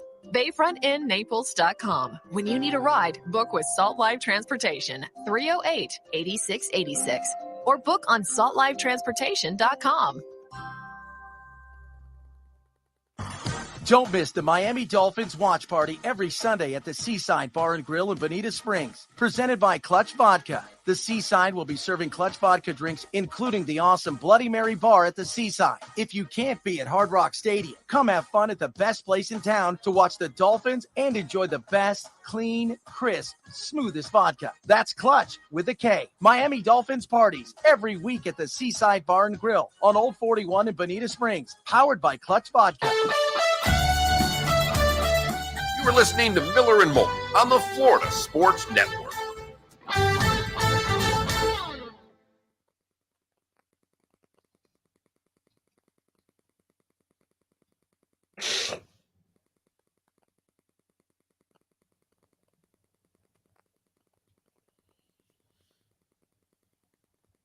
Sorry about forgetting English there. Also, that logo. Should have shot that right there, dude. Yeah, he had too much space. But was it not in time? No, it wasn't close. Look at that. Yeah. That Louisville game, he made a shot after the clock expired. Hi, bud. Morning, guys. Okay. The way I read Twitter, did you get kicked off your own podcast last night because you were just too damn negative? No, it's a joke because I have softball, Okay. but I do think the playoff rankings are just totally fake. Well, we know that. Like, we if know you have that. the same take every week where it's like, this stuff doesn't matter. It's fake. Made to get the highest TV I just rating. saw the tweet, though, that basically Wait a minute. said, yeah, you know, You had softball? Yeah. Slow pitch game or this daughter softball? No, slow pitch game. We got crushed. It like I was like, you guys don't seem like the Apex Roofing team we played a month ago. And they're like, oh no, a lot of us play tournament ball. I was like, oh, so you, like an entire night of ringers. This is quality. We lost like 28-12. Oh wow. Mm-hmm. Damn. It was it could have been worse. Well, because I had I told the story. I went to a high school soccer game last night. My daughter's 8, and the coach said, let's all go to a high school game. They don't take cash at high school games anymore. On-app purchase only to get I'd it. still be there. It was a day. I'm like, what? I can't just take $10 out and say, here's for 3. There's 50 people here, for crying out loud. The whole district's gone cashless. Wow. Who at the school board is getting greased to use this app? Got that right. You know me, bud. I'd still be there trying to figure it out. Dude, our coffee machine, I had to like degrease it and descale it, you know. So I went to Starbucks the other day and I couldn't figure out how to get the Apple Pay thing to work on my phone. And the guy in the drive-thru was like, "Sir, just double click the right button twice." I was like, "Oh, okay, thanks, man. Appreciate it." Like, I don't feel old about this at all. It's when you want to, like, you know, back yourself up. You want to look at him and go, "I'm actually pretty successful in life." Yeah, bro. You know? Like other technology things, I do pretty well. Like right. He's just know, like, whatever. Just get the hell out of here. It's just my first iPhone, you know. So I'd always been an Android guy, and you know, how are you with the iPhone experience?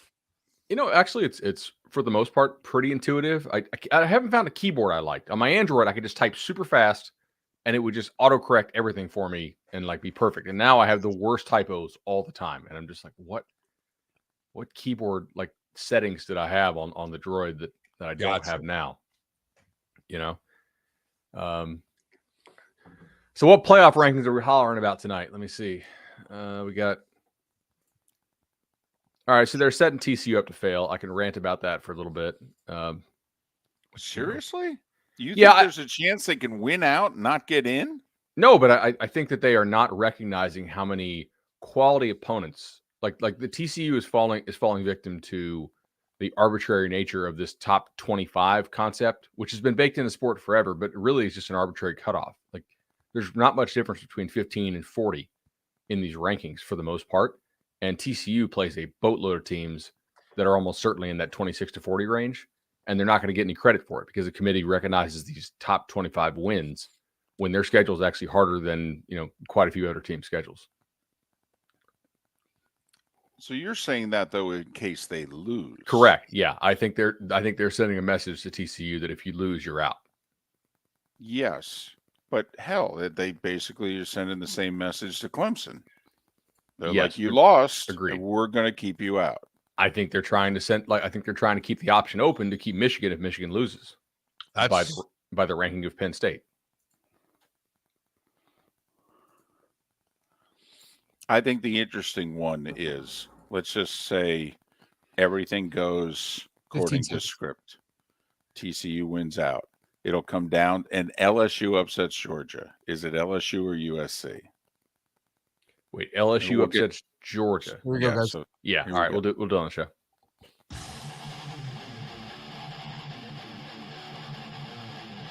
You're listening to Miller and Moulton, exclusively on the Florida Sports Network. 22 minutes before the hour. And at this day and time, that means Bud Elliott, CBS Sports HQ, 24/7 Sports. He's got 2 podcasts, Cover 3 and Nolecast. That's when he's allowed to be on them. If he has too much attitude, he gets kicked off one of them, even though he owns them and he runs them and he picks up the awards for them. You can follow Bud on Twitter at Bud Elliott3, 2 L's, 2 T's, Bud Elliott3. Did you get kicked off your own podcast last night because, let's face it, you have an attitude about this whole committee and its rankings? I not officially, but I just told them, hey, I do play softball on Tuesday nights, and they're like, that's fine.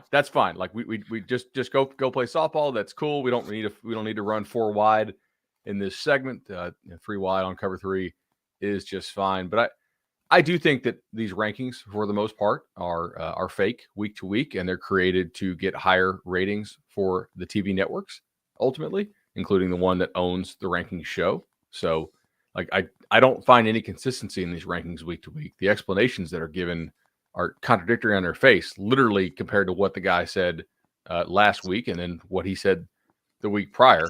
So, if there's no precedent and there's no consistency, you can kind of do whatever you want, and they do. So that's not a good take to have every single week, though. It doesn't make for good original content.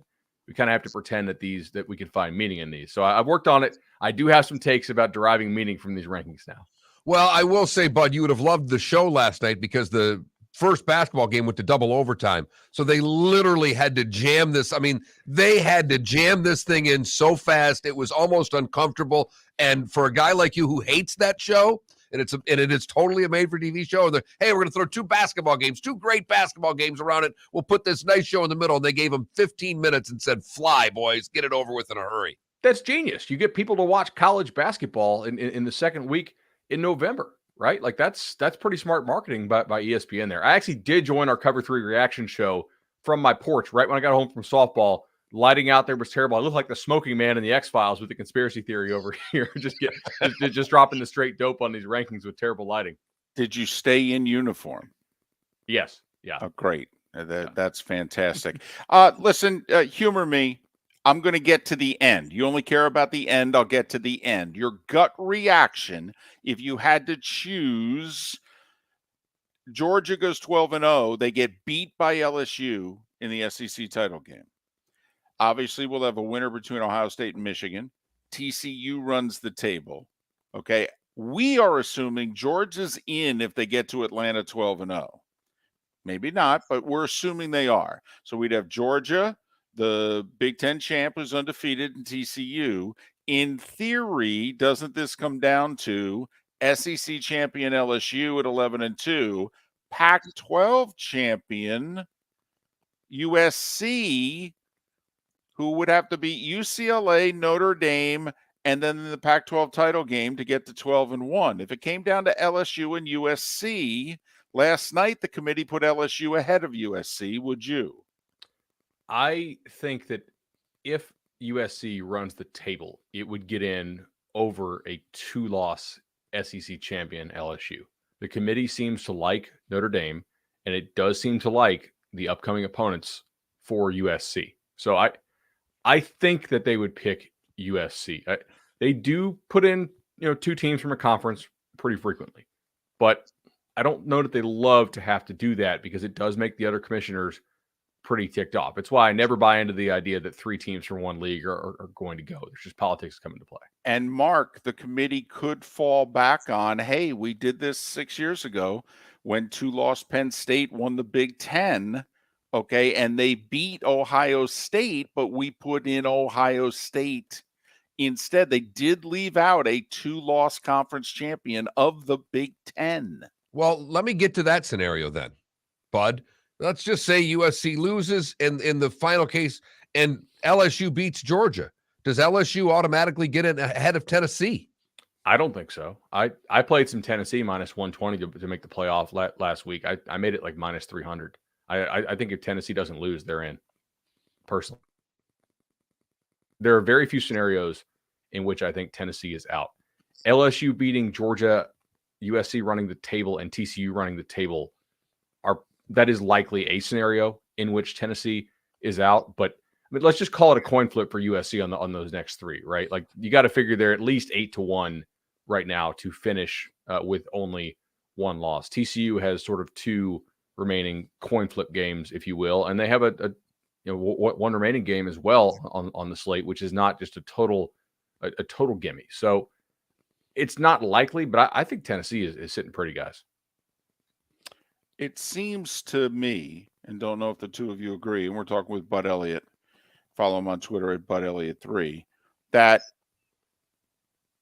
loser of Ohio State, Michigan, Tennessee, that they'll put Tennessee in ahead of them because they'll say Tennessee's resume is better. Totally. Yes. Yeah. Do No you doubt. agree? Yes. I think they will do that. And I also agree that Tennessee's resume is better than that. I mean, I think that Michigan could get punished for canceling that UCLA game. Their non-conference is a joke. The rest of the Big Ten this year is not that great. Now, the one thing that gives me pause about this, guys, is that they put Penn State at 12 or 11 last night, I think. 12. So they're really loving that Penn State win, and Michigan crushed Penn State.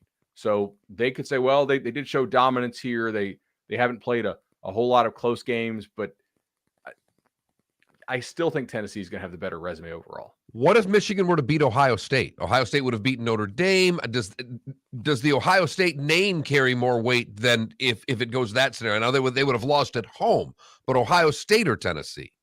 I think that is a closer matchup for me. I think Ohio State could get in, but they're going to have the home loss, which Tennessee does not. Of course, we're assuming it's probably a close loss right in Columbus. And it's unlikely that the Buckeyes get blown out by Michigan in Columbus. Remember, Ohio State would also have a win over the MAC champion, Toledo. Like, that's a pretty decent second team to have a win over. Now, they choked it last night as they held out their starting quarterback to save him for the MAC title game. So Bowling Green beat Toledo last night. That's a closer one to me, honestly. I think it would depend on how some of these games down the stretch matter. Does Florida upset FSU and Tallahassee, right? Does Kentucky finish as a ranked team somehow? Like the other teams that Tennessee beat down the stretch. Does South Carolina somehow pull it out against Clemson? I think the rest of Tennessee's schedule would be important there. For the record, Alabama's ranked 8th, Utah's 10th, Penn State 11th, Oregon 12th, Notre Dame 18th. It is interesting how Notre Dame plays in this. They're the only team to beat Clemson. They're the only team to beat North Carolina. They're on Ohio State's schedule. They have to play USC in 10 days. It is interesting how big of a factor Notre Dame seems to be. No doubt about it. And I am not agreeing with Notre Dame being this high. They do have some quality wins. You also lost at home to Marshall and Stanford, right? Stanford, I think the only FBS team that Stanford has beaten in the last 2 years is Notre Dame. So that's pretty bad. I may have that stat wrong, but it's not wrong by much if I do. But Notre Dame does play into this quite a bit, and that will not be a big spread when they play USC. So that will be one of the biggest games that we see on that Thanksgiving weekend. And I can't wait to watch that one. But Ohio State, you got to figure, like, Ohio State's clearly rooting for the Irish to beat USC because it knocks out a potential head-to-head matchup, and it's sort of like a fail-safe if they were to lose to Michigan. If Notre Dame beats USC, Notre Dame's going to go up, and so Ohio State can say, hey, We also beat on the road by multiple scores that Penn State team that you guys seem to love. And we also beat Notre Dame, a team you guys seem to love as well. So, yes, we lost to Michigan close. We have 2 other quality wins here, etc. You okay with where Alabama is? And do you think that helps Tennessee a lot, a little, or none at all? It's just, it feels like zombie Alabama, right? You just can't kill them.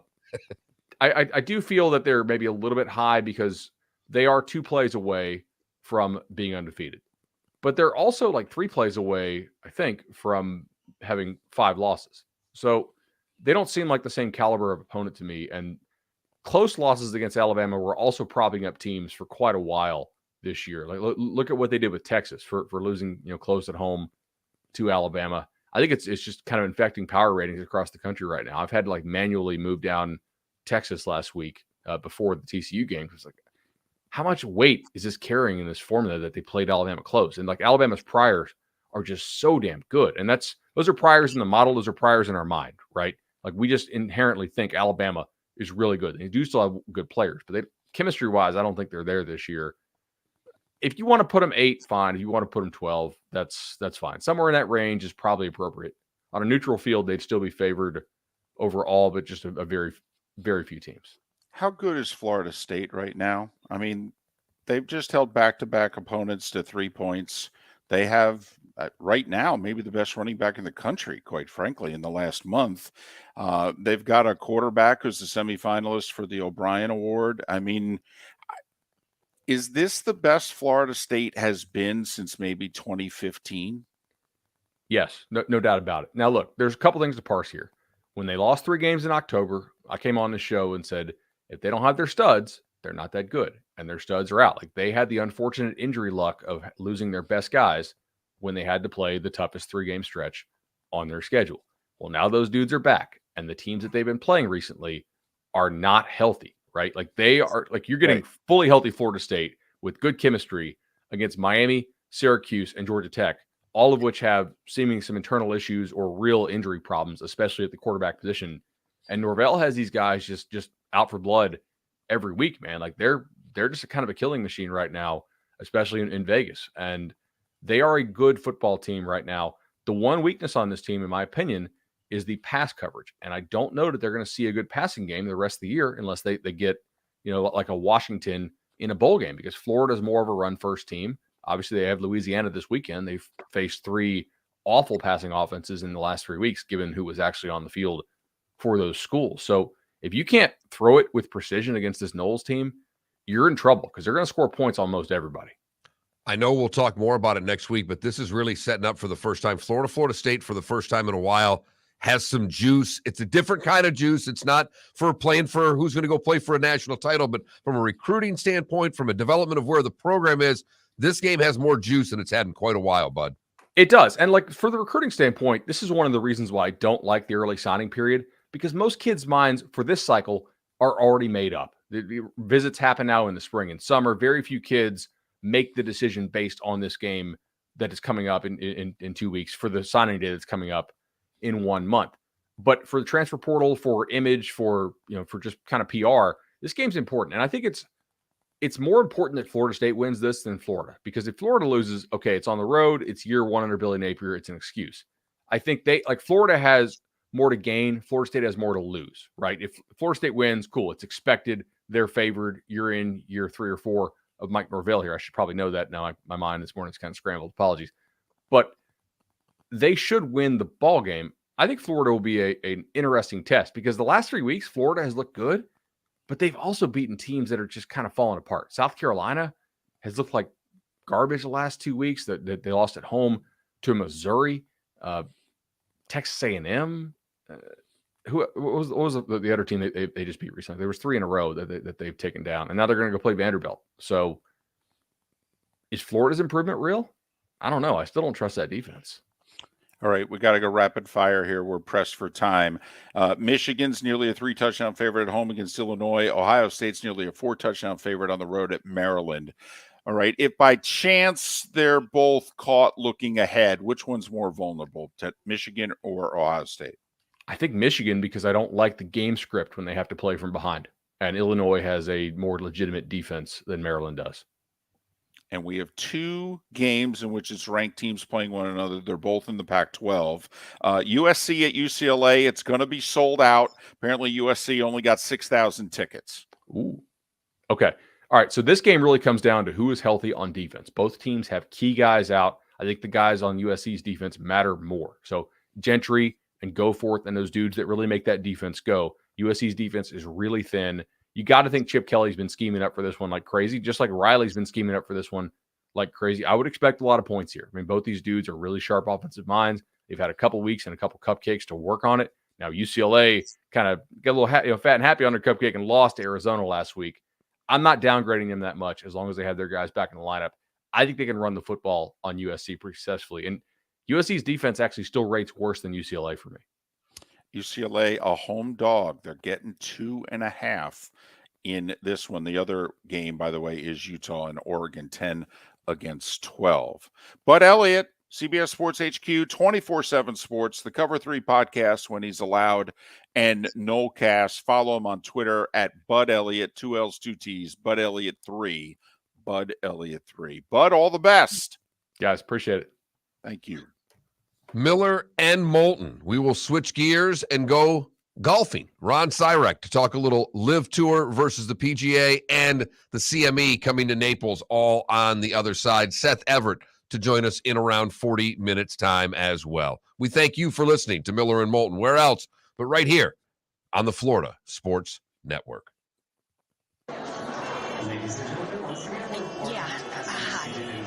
Excuse me. Hey, the line starts back here. Ma'am, if your party's not here, you're going to have to go around again. If you had the opportunity to avoid all this, wouldn't you? Salt Live is the official transportation provider of the Miller and Moulton Morning Show, making your trip to and from the airport seamless and stress-free. Salt Live is supported with the help of local partners like the Bayfront Inn.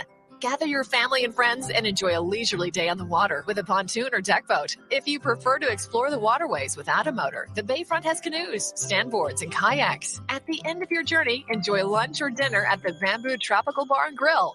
The Bayfront Inn, something for everyone on 5th Avenue in downtown Naples. BayfrontInNaples.com. When you need a ride, book with Salt Live Transportation, 308-8686, or book on saltlivetransportation.com.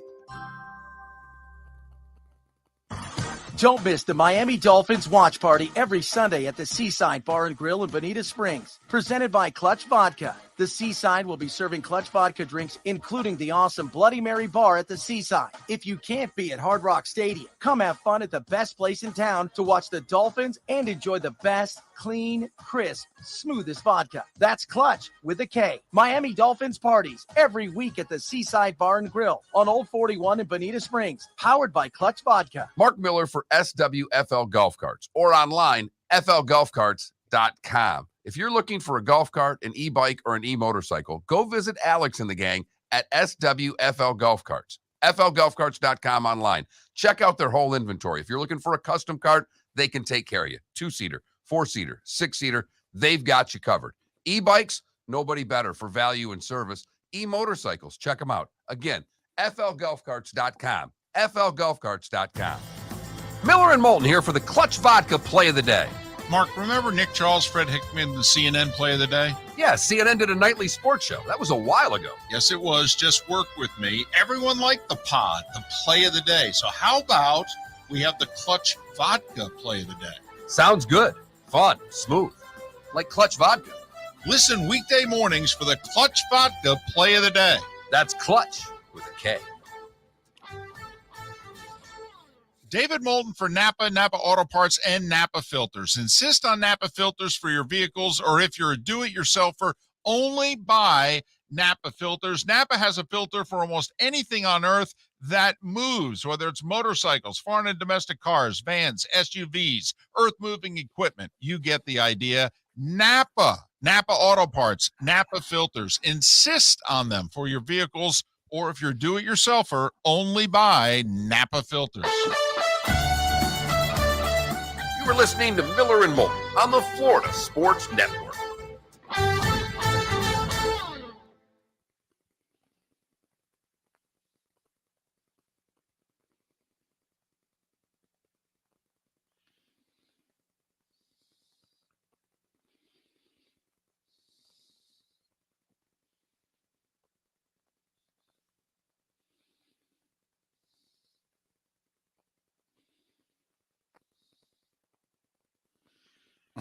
Mm-hmm.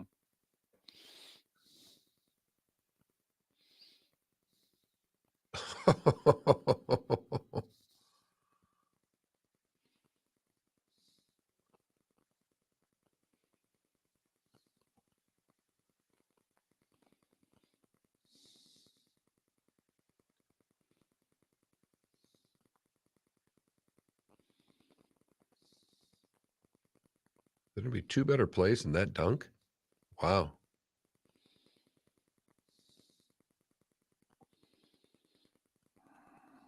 Looks pretty good.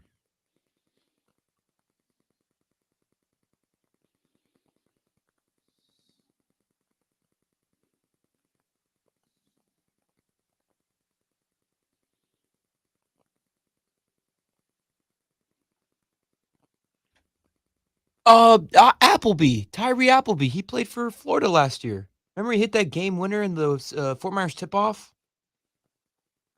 Right. You don't remember how the Fort Myers tip-off ended last year? I don't remember the Fort Myers. No. Is that You worked the event.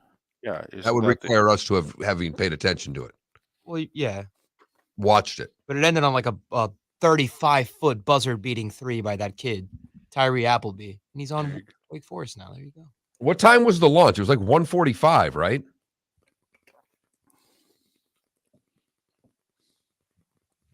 Yeah, you could see that from Miami. One of my friends took a video. It was so foggy here. I don't know if you can see him here, but it just depends on the fog. It was when I woke up this morning at 4, it was foggy.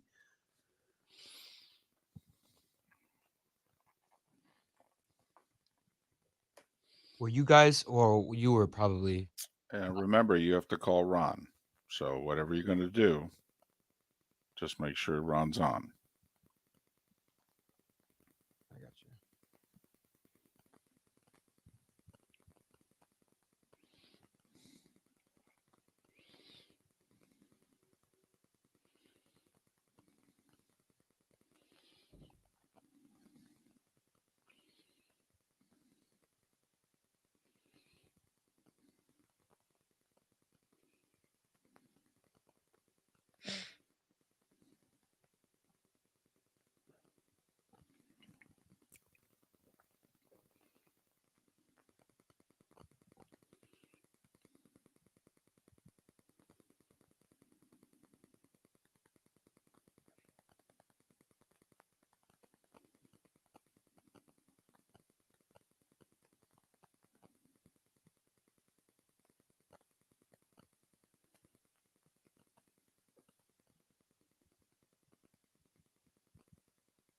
Ron's on hold. Okay. But the other day, my dad was telling me, when the Challenger exploded, he was in Avon Park, Florida, and they were watching the broadcast in the morning, like having breakfast, and they walked outside and could see the entire cloud. Awful.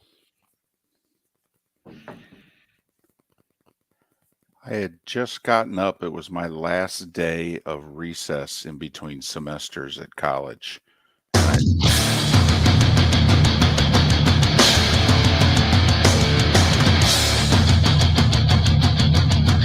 You are listening to Miller and Moulton, exclusively on the Florida Sports Network.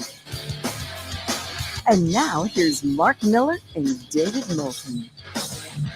And just like that, we're into the final hour of Miller and Moulton. If you live in Lake City and surrounding areas, Tampa, St. Pete, Port Charlotte to Venice, halfway home for those in the 239, Miller and Moulton, the Florida Sports Network, floridasportsnetwork.com.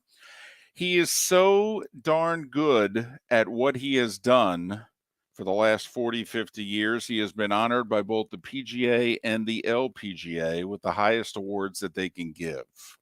You see him occasionally for the Golf Channel. He's an author. He's a journalist, Ron Sirak. Follow him on Twitter, Ron Sirak, S-I-R-A-K, and go to ronsirak.com and read his work. Ron, it's David and Mark once again. Hope you are well. How are you? I just come on your show so I can hear the introduction. Good night, everybody. Is that what you're saying? Ron, and you've been very from the beginning, like, the two of us are more open to the concept of the LIV tour than you and many others are. And so we put that out as full disclosure. Okay. Yeah. We are curious though. The LIV tour was only 8 tournaments. They're done.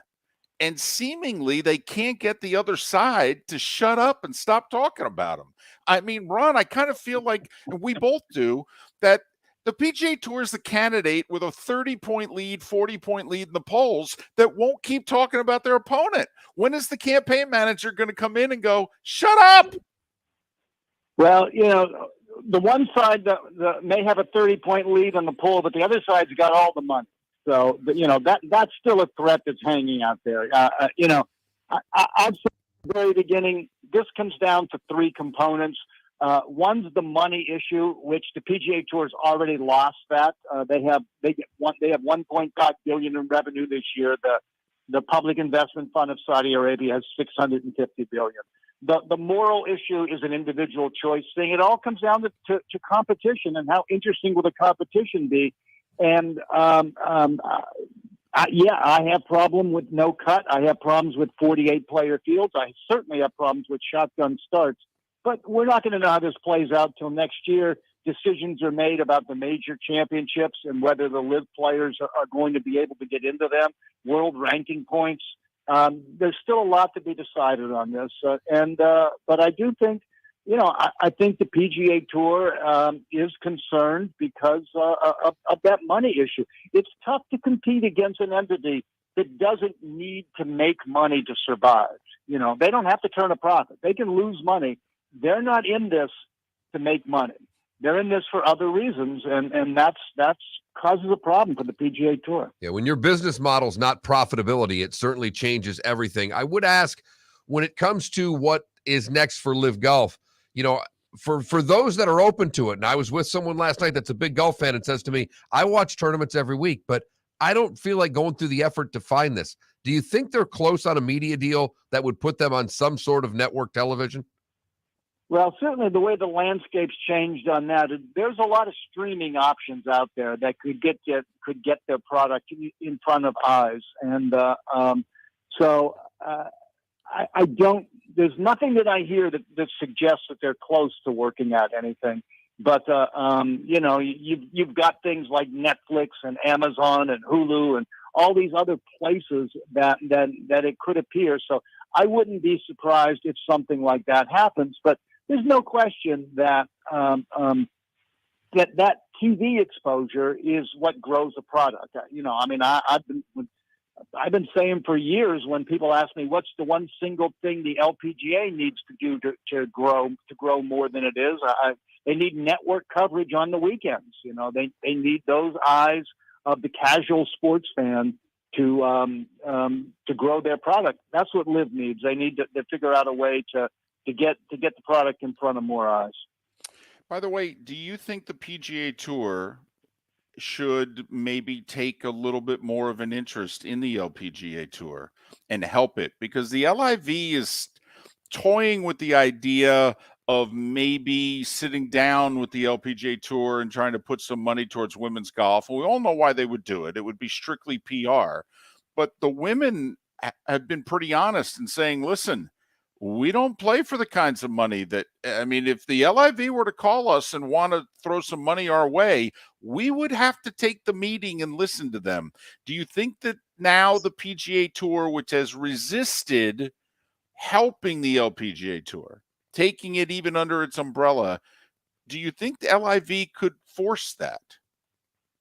The LPGA is way more vulnerable than the PGA Tour. Cam Smith aside, there are no top 20 players on the PGA Tour who have gone over to LIV Golf. Right. I think of a bunch of players in the top 20 in the LPGA who would go over. Let's face it. The cold reality is women are playing for less than 1/5 the prize money men are playing for. That's a huge, huge, huge disparity. I had talks with PGA Tour people during the Great Recession when the LPGA was on the ropes about, why don't you guys just take over the LPGA Tour? Part of the problem is the money. Are the guys going to be willing to share their money? You know, are they going to be willing to? I mean, I talked to TV executives who would love to see mixed gender events out there, tournaments in which maybe mixed team events with men and women playing, or events that we have, and there's a couple of these in Europe where men and women play the same venue from different teams. They have two different winners, all of that. But the problem is, how do you make it so that they're playing for the same prize money or close to that? Another big problem is that incredibly lucrative pension plan PGA Tour players have. How can they take over the LPGA and not share this and not provide equal pension money for the men and the women? And I just don't see the guys sharing their money that way. I don't see the men playing for less of prize money. I don't see them for taking less pension money. And so I think dollars and cents get in the way of there being a full merger of those tours. Now, there are ways that the PGA Tour can help the LPGA. The last TV contract that the LPGA negotiated, they hired the PGA Tour to be their negotiator for them. So the PGA Tour helps them that way. They can help them in some media exposure and cross promotion and things like that. But sort of a full merger has a lot of logistic issues. Rory McIlroy has become the mouthpiece of the PGA Tour. David, my co-host, has dubbed him the commissioner already, and I don't think he's that far off. Is that Rory on his own? Is that the players pushing Rory to the front? Is it Tiger behind the scenes telling Rory he needs to take over? Because Rory is the mouthpiece of the tour now. Yeah, I've been surprised with the advocacy role, the aggressive advocacy role of both Tiger and Rory. I think it's Rory because I think Rory has also said some things that may not exactly be what the PGA Tour wants to hear, because he's also raised the issue of talks between the two tours and figuring out a way that they can live together. Now, he sort of said, and I think a lot of players this way, we're going to be more willing to talk to you if you get rid of Greg Norman, you know. So, and that's the latest thing that Rory threw out there. I think this is Rory talking on his own, but you know, they go over what talking points they want to get out there, and maybe this idea that, hey, the two tours could maybe talk if you get rid of Norman. Maybe somebody whispered that in his ear. Who knows? Talking with Ron Sirak, contributes to the Golf Channel. Follow him on ronsirak.com. You can follow him on Twitter at Ron Sirak, S-I-R-A-K. Ron, this is a big week for the LPGA Tour. It's their Tour Championship, the CME Globe. It's in Naples. It's been an amazing year on tour. You got a 19-year-old from Thailand who may be the number one player in the world, although Nelly Korda wins last week in her backyard and she retakes over number one 6 months after having a blood clot in her arm and not knowing whether she's ever going to play again. You've had European players have phenomenal years. You obviously, Lydia Ko. I mean, you could argue, Ron, this has been maybe the best damn year that the LPGA Tour has ever had. Yeah, it's been a really amazing year. And you know, we've talked about this point before. I do think that the LPGA and the PGA Tour are in similar places in that there's no one dominant golfer on either tour. There's no Tiger Woods or Annika Sorenstam out there. But what we have is an incredibly deep pool of highly talented players. On any given week, there's 6 or 8 or 10 players who could be the best player in the world when they got their A game. And we're seeing that now. Adia Titakul, who still has a statistical chance to win Player of the Year, she would have to win the CMA Group Tour Championship and have Minjee Lee and Lydia Ko both finish lower than second. But if she won Player of the Year, she'd become only the third player in history to win Player of the Year and Rookie of the Year in the same season. She's already wrapped up Rookie of the Year, and the first player to do that was Nancy Lopez in 1978, and then Sung Hyun Park did it in 2017. But that would be historic, and she's only 19 years old, and she has. You look at her game, and statistically, there are no flaws in her game. She's strong in everything, and how far she hits it, how straight she hits it, how well she putts it. This is an incredibly deep pool out there right now, but just the simple fact that we're going into this last event of the year, and 4 players have a statistical chance to be Player of the Year, it tells you that. He's Ron Sirak. He contributes to the Golf Channel. He writes about golf constantly. Follow him on Twitter at Ron Sirak, Sirak, and admire his work at ronsirak.com. By the way, congratulations to you on Twitter, okay, complimenting someone by putting them in the same category as Louis Tion's 163 pitch complete game in Game 4 of the 75 World Series. Anybody who can reach that far back and at the same time also, okay, throw it in the face of the analytics world, we're very appreciative of. You know, as an old guy, my role now is to remind people that Tiger Woods didn't invent golf and ESPN didn't invent sports. You know? There's a lot of things that happened previous to that. And to me, one of the things I love the most, I love it, is the struggling athlete. When you get the great athlete who doesn't have their best stuff and figures out how to win, analytics has taken that away from us. Louis Tion pitched 2 complete games in that World Series. He threw 156 pitches in the first game and 163 in the fourth game. But you know, yep. Ron, thank you. Tiger Woods shoot a 69 at Firestone and hit 1 fairway. He's Ron Sirak. Okay, follow him, ronsirak.com, and follow him on Twitter at Ron Sirak. Ron, safe travels. Thanks for joining us, Miller and Moulton. Talk to you down the road. Miller and Moulton here for the Clutch Vodka Play of the Day. Mark, remember Nick Charles, Fred Hickman, the CNN Play of the Day? Yeah, CNN did a nightly sports show. That was a while ago. Yes, it was. Just work with me. Everyone liked the pod, the Play of the Day. So how about we have the Clutch Vodka Play of the Day?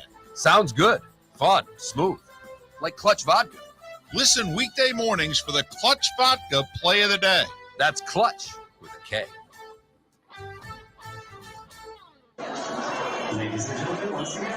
Yeah. Hi. Excuse me. Hey, the line starts back here. Ma'am, if your party's not here, you're going to have to go around and get it. If you had the opportunity to avoid all this, wouldn't you? Salt Live is the official transportation provider of the Miller and Moulton Morning Show, making your trip to and from the airport seamless and stress-free. Salt Live is supported with the help of local partners like the Bayfront Inn. Gather your family and friends and enjoy a leisurely day on the water with a pontoon or deck boat. If you prefer to explore the waterways without a motor, the Bayfront has canoes, standboards, and kayaks. At the end of your journey, enjoy lunch or dinner at the Bamboo Tropical Bar and Grill. The Bayfront Inn, something for everyone on 5th Avenue in downtown Naples. BayfrontInNaples.com. When you need a ride, book with Salt Live Transportation, 308-8686, or book on saltlivetransportation.com. Mark Miller for SWFL Golf Carts or online, flgolfcarts.com. If you're looking for a golf cart, an e-bike, or an e-motorcycle, go visit Alex and the gang at SWFL Golf Carts. flgolfcarts.com online. Check out their whole inventory. If you're looking for a custom cart, they can take care of you. 2-seater, 4-seater, 6-seater, they've got you covered. E-bikes, nobody better for value and service. E-motorcycles, check them out. Again, flgolfcarts.com. flgolfcarts.com. You were listening to Miller and Moulton on the Florida Sports Network. You know, Hops, you make a dadgum good point that so neither the LIV nor Miller and Moulton are set up to make money. It is very, you know, Miller and Moulton are actually going to make more money and be more profitable than the LIV ever will be. That's. But we'd certainly like the LIV to sponsor us. Right. KW, I'm with you, by the way. Like, I'm to the point now when Rory talks in which I'm like, and Greg also, in which I'm like, guys, shut up. Honestly. Go to court in February. Go before the World Golf Rankings and see whether or not you win or lose. This is how messed up, by the way, the World Golf Rankings is. They're having a PGA Tour event this week. There's not a top 25 player in the PGA Tour event. You win that event, you get 37 World Golf Ranking points. If you win the DP World Tour Championship in Dubai, in which there are 7 top 25 players in the world in it, the most World Golf Ranking points you can win is 22.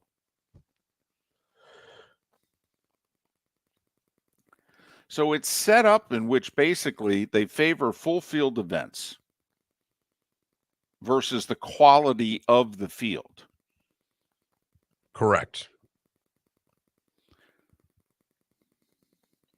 So, David, where did you say you were when Challenger happened? I was in Jersey, and I had tied one on the night before. It was my last day. I had to drive back to college in between semesters that day, and I got up and I was eating lunch for breakfast, and I turned the TV on and I watched it happen. And I was sitting there going, is this real? I was in school. I was in high school. I was in my junior year computer science class when Father Landemeyer came over the PA and announced that the Challenger had gone down, and then we said a prayer. Damn.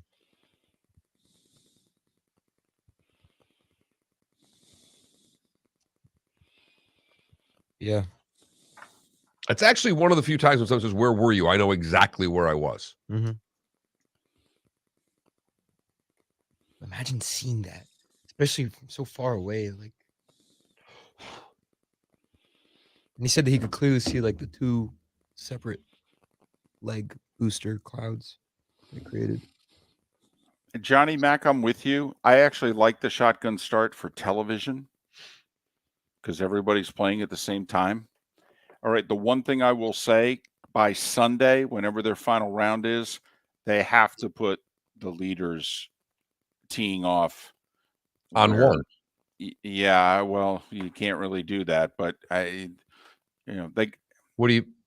Well, because it's a shotgun start. They start on one. Okay, I start on one. I'm sorry. I had in mind more than just one group. Like, in theory, your the leading group starts on one.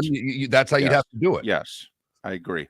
Because in theory, you want them walking up 18. You don't want the winner tapping in on 6. Right.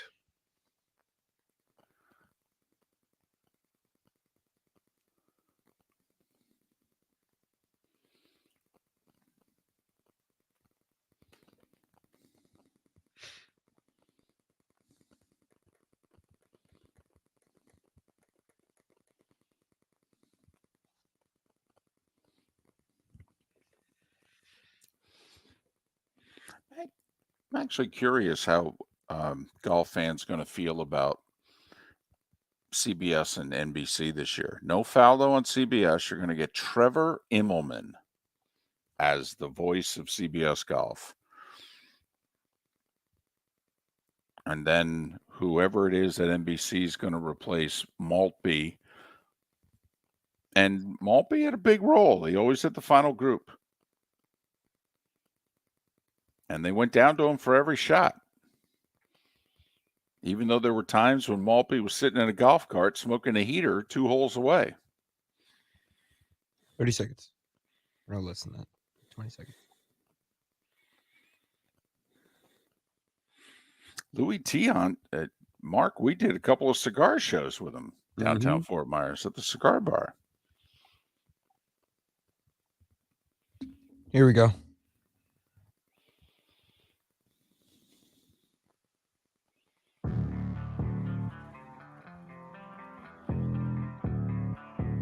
Thanks for listening. And now, more of Miller and Moulton on the Florida Sports Network.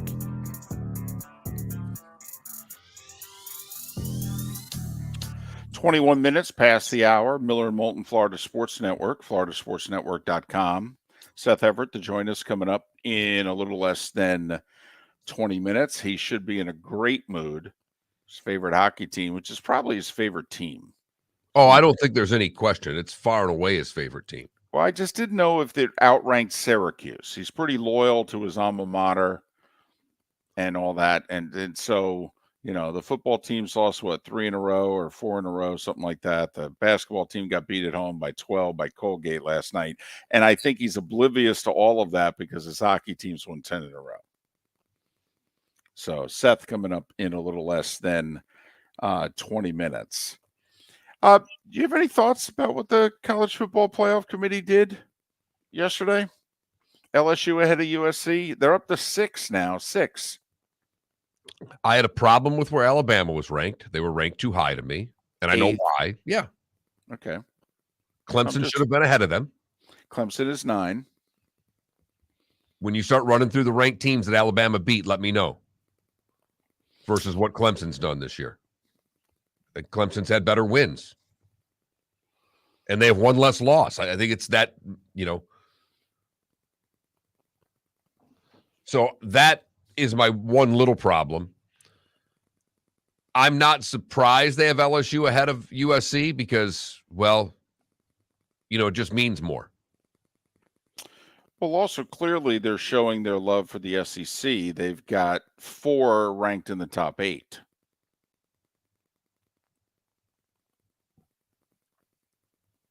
They're trying to get 2 SEC teams in this tournament. Whether that's Georgia and Tennessee or whether that's LSU and Georgia.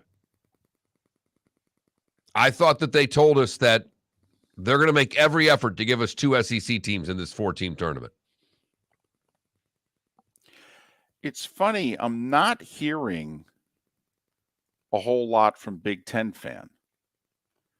Because, Mark, you're right.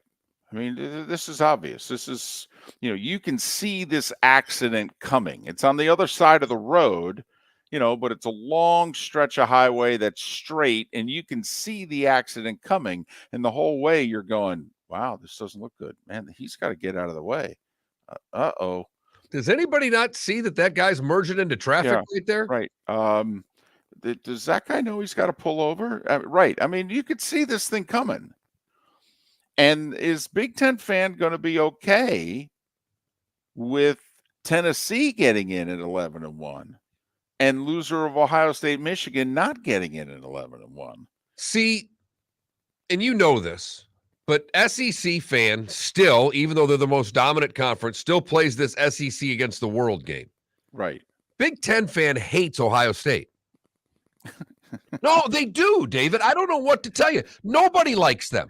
And not many of them like Michigan. Well, Mark, I don't know how many fan bases are thrilled about Alabama either in the SEC. They think the conference is totally rigged for them.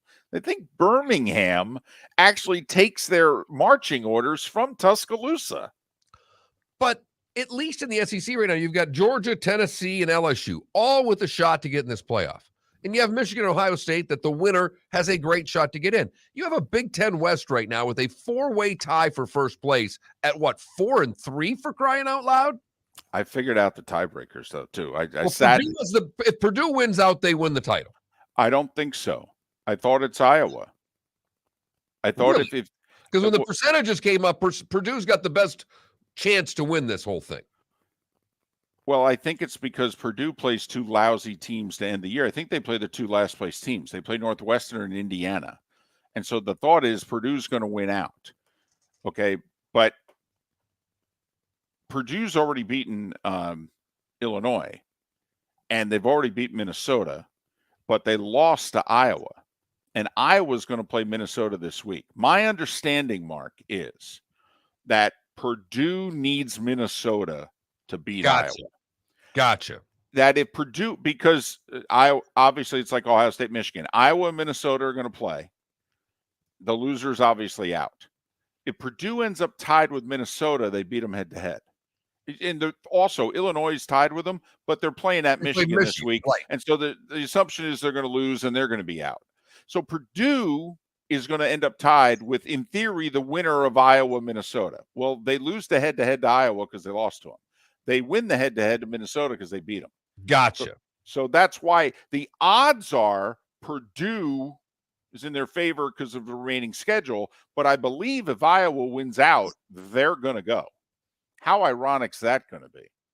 All the grief that Kirk Ferentz took in September, when if you left them alone on the field, they couldn't score 14 points, competing against air, and they could end up in the Big Ten title game with an 8-4 record, and a really good defense that, in theory, could muck this sucker up. But who would they then be? Right. So you want this guy fired, and you know what you are again. Go look in the mirror. You're flipping Iowa. Right. You were the same damn team you were in August.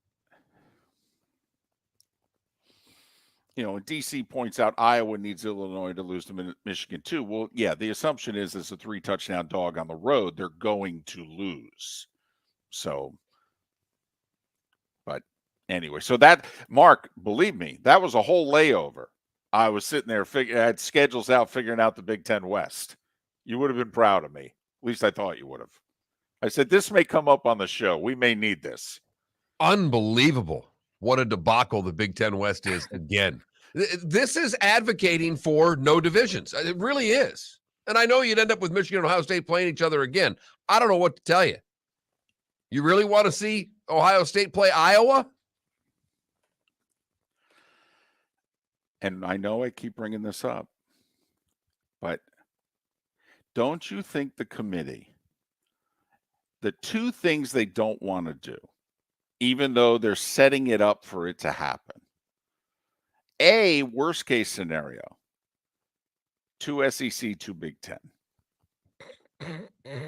Which is not, all it takes is Georgia beating LSU, which they'll be favored by double digits to do, and they'll be playing the game on a neutral field in Atlanta.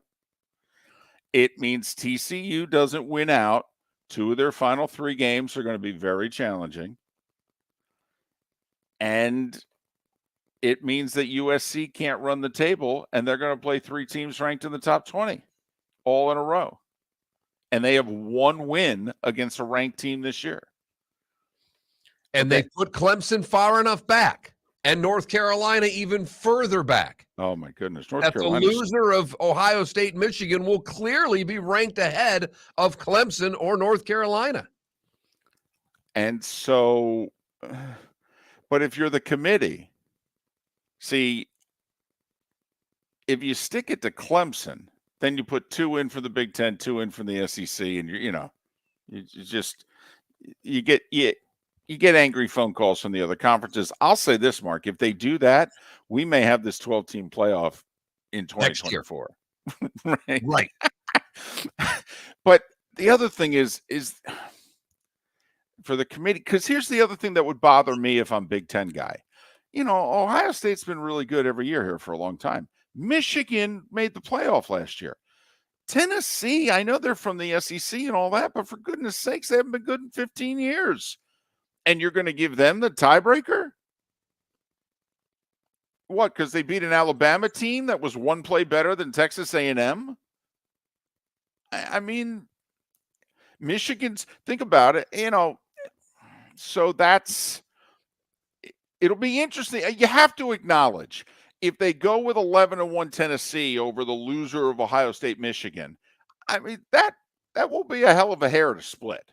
It will be ironic of all things, though, if they tell Michigan it's their non-conference schedule as to why they're in. Tennessee gets in for playing Pitt, and Michigan played UConn and Colorado State and Hawaii or whatever the hell they played, and that's not going to get them in. It would be rich to say the very least, but that's a little bit of the committee and the Big Ten West. Seth Everett, who will be in a great mood, is next on the Florida Sports Network. Mark Miller for SWFL Golf Carts, or online, flgolfcarts.com. If you're looking for a golf cart, an e-bike, or an e-motorcycle, go visit Alex and the gang at SWFL Golf Carts. flgolfcarts.com online. Check out their whole inventory. If you're looking for a custom cart, they can take care of you. 2-seater, 4-seater, 6-seater, they've got you covered. E-bikes, nobody better for value and service. E-motorcycles, check them out. Again, flgolfcarts.com. flgolfcarts.com. Don't miss the Miami Dolphins watch party every Sunday at the Seaside Bar and Grill in Bonita Springs. Presented by Clutch Vodka. The Seaside will be serving Clutch Vodka drinks, including the awesome Bloody Mary bar at the Seaside. If you can't be at Hard Rock Stadium, come have fun at the best place in town to watch the Dolphins and enjoy the best, clean, crisp, smoothest vodka. That's Clutch with a K. Miami Dolphins parties every week at the Seaside Bar and Grill on Old 41 in Bonita Springs. Powered by Clutch Vodka. Yeah. Hi. Excuse me. Hey, the line starts back here. Ma'am, if your party's not here, you're going to have to go around again. If you had the opportunity to avoid all this, wouldn't you? Salt Live is the official transportation provider of the Miller and Moulton Morning Show, making your trip to and from the airport seamless and stress-free. Salt Live is supported with the help of local partners like the Bayfront Inn. Gather your family and friends and enjoy a leisurely day on the water with a pontoon or deck boat. If you prefer to explore the waterways without a motor, the Bayfront has canoes, standboards, and kayaks. At the end of your journey, enjoy lunch or dinner at the Bamboo Tropical Bar and Grill. The Bayfront Inn, something for everyone on 5th Avenue in downtown Naples. BayfrontInNaples.com. When you need a ride, book with Salt Live Transportation, 308-8686, or book on saltlivetransportation.com.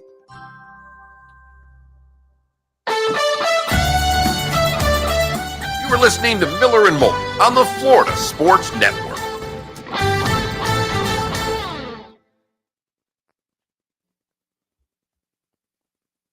Good morning. Hi, Seth. Hi. Seth, who do you root for more, the Devils or Syracuse? Oh, the Devils. That's what I thought. Yeah, I paid tuition to go there. I mean, Syracuse is, look, I'm not going to lie. I had both games on.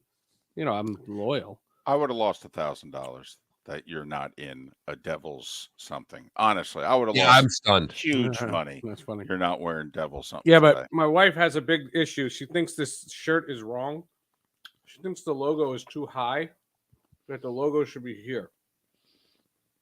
No. It's pretty high. I see what you're saying. What? I see what you're saying. Yeah, it's too high. It is. Be here. Okay, that's true. It was a giveaway. It was a giveaway at the World Series, and I think they made a mistake. They gave us the wrong ones. Well, I will say it looks better sitting down because then we see the whole thing. It looks perfect. So you should only wear that shirt when you're doing something on video from in front of your mic. I should, and I should hang it right here and just whip it on anytime. Yeah, I'm going to Syracuse tomorrow. To teach or to go to a game? Teach and meetings. And supposedly it's going to be. Who the hell goes to meetings anymore? I know, right? I have a meeting at 1:30. I have to base my whole morning on it because it's 3.5 hours. My God. Please tell me this is important. Oh, it's important. Okay. Could be.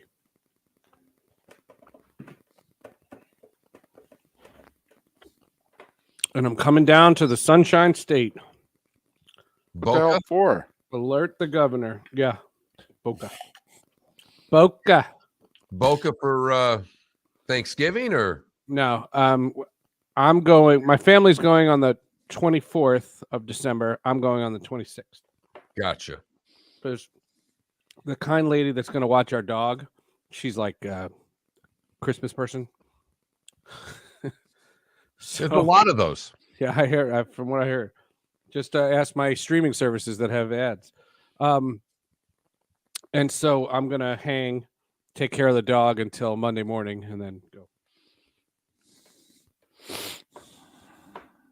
Then I'll do my iHeart shenanigans. Do your daughters get Christmas presents? Do you do Christmas presents? Hey, I don't know. I have Jewish families that do both. Oh, no. Yeah, no. I Yeah, thought those it was are a fair question. No, I'm just kidding. Yes, they are. They are. Let us have our damn holiday. That's right. You have your holiday, we'll have ours. Exactly. But Hanukkah, the great story about Hanukkah, it's a holiday about candles. And in the 50s, when ads started becoming a big deal, Jewish kids wanted to celebrate Christmas because they wanted the presents. Right. And that's the only reason why Hanukkah gives presents. It's garbage. It's a holiday about candles. Right. And that's a tough sell. That's right. Right. Yeah. It's dumb. Unless you're Yankee Candle, then I mean, you think right. Then they would say, you get 8 presents for 8 nights. But by the 8th night, I would get a crayon. That's all right. I got a blue sweater. My birthday was 6 days before Christmas. I always got blue sweaters. Blue sweaters. Yep. Occasionally I get a gray one.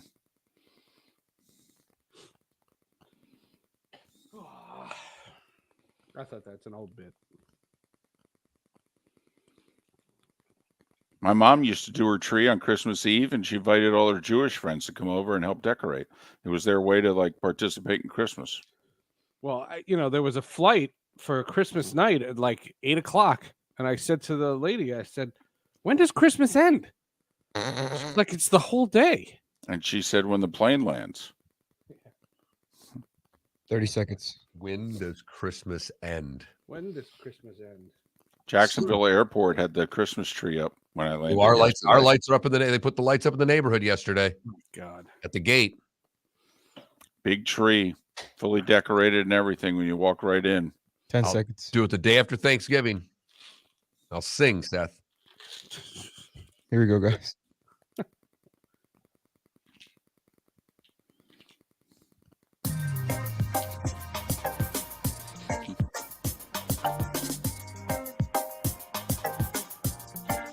Welcome back to Miller and Moulton, only on the Florida Sports Network.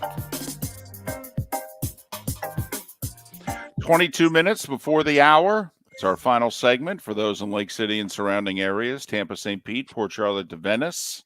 The bonus hour begins at the top of the hour here on Miller and Moulton, Florida Sports Network, floridasportsnetwork.com. Our friend Seth Everett is kind enough to join us. Sports with Friends, Hall of Justice, Tech Stream. Those are the three podcasts we'll promote. The others don't make the cut. Follow him on Twitter at Seth_Everett. I would have lost at least $1,000. For those that are not watching on the Miller and Moulton Twitch channel, Seth joins us via video link, and he wears a sports theme shirt every time he makes an appearance. And his Devils have won 10 in a row. And Miller and Moulton would have lost thousands of dollars. He is wearing a Phillies Astros World Series t-shirt instead of Devils paraphernalia. This is a shocking development. Yeah, I understand. I just thought this shirt was kind of funny, and I thought, it's a conversation piece. That was the idea behind it. I'm not a child. I mean, I am. But... I was going to say, since when? When? I got to close the door, so just ask your question. I can hear you. Meanwhile, we were on the whole commercial break. He didn't think he had to close the door. No. We're on the air live. Got to get up. Part of its charm. Right. Why is that shirt a conversation piece? Please do describe for our radio audience. Well, on the radio side, the thing that's ironed on, the logo of the World Series, was logoed in the wrong place. It's right up against the neck, and it's like a misprint. And the fine folks at the Phillies gave these shirts to members of the media, and I think they gave them because they couldn't sell them. That's the conversation piece. So they were too ugly for the store. Right. It's like, what do we do with these? Well, what do we do with these? Right. That's what I think. And the media will not only take them, they will wear them proudly, because if it's free, it's for me. That's totally accurate. That's right. I have a 2000 Seattle Mariners World Championship shirt. I have one. And of course, for those that don't know, the Seattle Mariners have never won the win World it. Series. Right. Yep. Mm-hmm. I have those. Wow. Yeah, but how about my Devils, huh? 10 in a row. I know. And yet good. They've won 10 in a row, and the Bruins still have a better record. That's how amazing crazy. the Bruins have been so I far this season. But Seth joining us We'll once play again. them. We play them, I think, 3 times this year. Yeah, I know. That's don't get Miller and Moulton going with the fact that the league feels it's important that the LA Kings come to your arena once a year, and I hate it. And your rivals, the teams that you pay big money to see, you're playing 3 times. So dumb. And I've said this when we had Gary Bettman on Sports with Friends a couple of years ago. I said, no disrespect, but I could care less when the Nashville Predators come to town. It means nothing to me. Give me the Flyers, the Islanders, the Rangers. Give me the Bruins, the Capitals, the Penguins. Yeah, it's unbelievable. Did you see that the crowd, the crowd at the Prudential Center, the first 2 games the Devils lost, they were 0-2, and everything was gloom and doom. And the crowd, like 20,000 plus, were screaming, "Fire Lindy!" Yes. And then Saturday night at the Rock, Devils are winning their, at the time, I think 9th in a row. And the crowd started cheering, "Sorry, Lindy." I have the audio. I'll send And it to you they guys. should have. That's I mean, where outstanding. are we in the 2 games into the season? We're firing coaches. I mean, it's a tough room. Not that the fans are ever wrong, Seth, but they're only 13-1 since that chant. I know. That's all. But the coach acknowledged it was cool to hear. It was funny. That's funny, though. Good It job was by funny. the Devils crowd. Okay. And it's the old joke in the New York metropolitan area. How many hockey fans does the team have? Basically, whoever shows up at the arena. All right. So it's good. That's why those people could do that chant, because they were the same people that did the original chant. Right. It's and they not were the like same the people that crowd were in ever the 88 changes. playoffs. It's the Right. same group. Yes, exactly. Miller and Moulton. Seth Everett joining us here on the Florida Sports Network. So, Yeah. what do you got to? I mean, what are you going to Well, do with no have angst you guys done in a your lot? system? Have you guys done a lot on Kyrie Irving? No, You No. haven't. no. Well, you Yeah, did. so- No, we did it with you last week. No, okay. it's a story that the rest of the country doesn't care about. Yeah. Well, for Sports with Friends, I wound up putting on a buddy of mine who's a rabbi. And we did a podcast, not just about Kyrie Irving, but we did it about anti-Semitism and all kinds of prejudice that's going on in sports. How prevalent is it?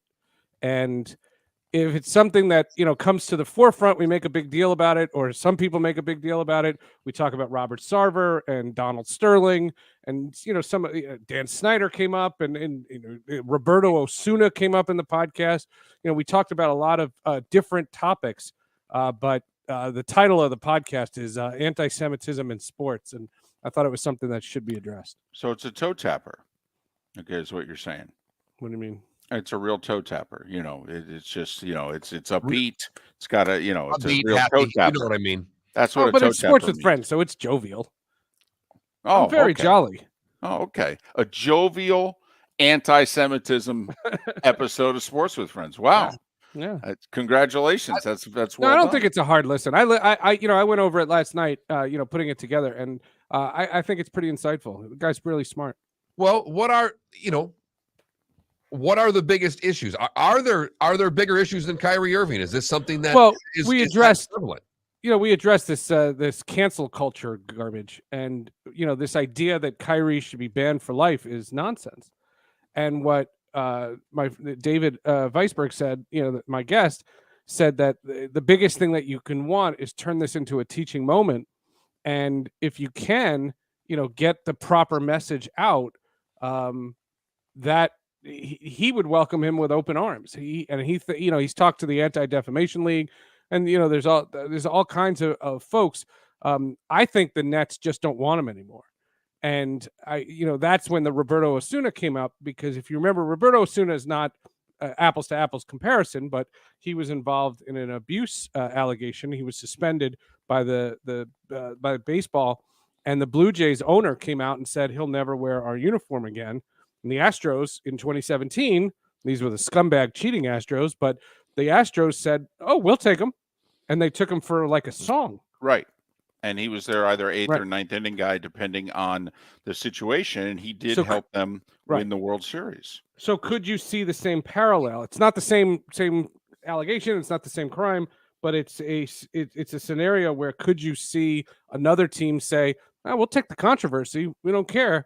We'll take Kyrie Irving," and that's where that conversation lied. Yeah, I think the Lakers would take him yesterday. Agreed. Yeah, they wanted him in the offseason, and I think they would take him yesterday. Absolutely. agree. There are teams that I don't know if Mark agrees, but okay, he's a bad dude. He's a weird dude. At the very least, he's a weird dude. He's a weird dude. At the very least, he's a weird dude. You can make your determination as to whether or not you think he's a bad dude. I don't know, Seth. The place that I think we're in society in 2022 is, first off, a lot of people just want to be left alone. And they know that there are a lot of issues out there, and they turned to sports to not have to deal with those I issues. don't disagree. I don't disagree. I thought about whether or not I wanted to do this on the podcast, and I looked back in history, and we've covered, we've done tributes for people who have passed. But when COVID hit, I thought it was important to get some facts out there, and I put TJ Quinn on, and I put Jane McManus on. I tackle issues when I think it's appropriate. I don't think you dedicate a month to it, but I was interested. There were a couple of guests that I was targeting, and in talking to my friend who happens to be a rabbi, I just said, you know what, you're the guy I want to ask this stuff to, and it's an interesting podcast. Right, but Kyrie and everything about him is a Northeast issue right now because he plays for the Brooklyn Nets. All right, yeah. The rest of the country gave it its 24 to 72 hours of attention and has moved on. And for the most part, they could give a damn if he comes back and plays or not. And the league's moved on. I think most importantly, the league has already moved on from it. Well, the one article I read, said that the probable destination for Kyrie Irving is actually in Europe, that he would leave the league and he would take off. But I don't think so. I think, first of all, he makes way too much money. Thank you. And it just, I don't know. I'm curious to see, where it plays out. My bigger thing is about, there's a difference between being prejudiced. There's people listening to your show right now that can't stand Jews. That's fine. They keep it to themselves. That's an existence. The film that Kyrie Irving promoted was the Holocaust didn't happen. Seth, here's the thing, though. The commissioner of the NBA, who is Jewish, I know, came out and said Kyrie Irving is not anti-Semitic. That, to me, was the cover for Brooklyn and or the 29 other teams to embrace him. I agree. Okay? And so that therefore, if you're the Lakers or whomever, you can acquire him in a trade. Or if the Nets just decide to release him, it's another reason why Europe's not an option. He gets released, he gets his 30-something million. That's one of the other teams is going to pick him up and pay him the league minimum. He has to play. Yeah. Yeah. So that's why also this We're on is the no same longer. page. Once Adam Silver came out and said he's not the bad dude that you all think he is, basically this is no longer an issue. In fact, Seth, you can ask the question, why is he not playing now? Then that came up on the podcast too. We covered that too. Yeah. We're on the same page. And to me, by now, he should be playing. Look, if they want to send him, it's enough's enough. I mean, come on now. We have plenty of players who have done far worse things than this. Completely agree.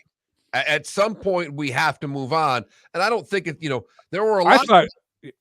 I didn't mean to cut you off. No, but there were a lot of people back when Ray Rice and that was on video. There was women's groups going, this guy's got to come back and play because people will not identify this in their own house if they think that this guy doesn't ever get a job again. There are other we have to move on. We can't just cancel everyone.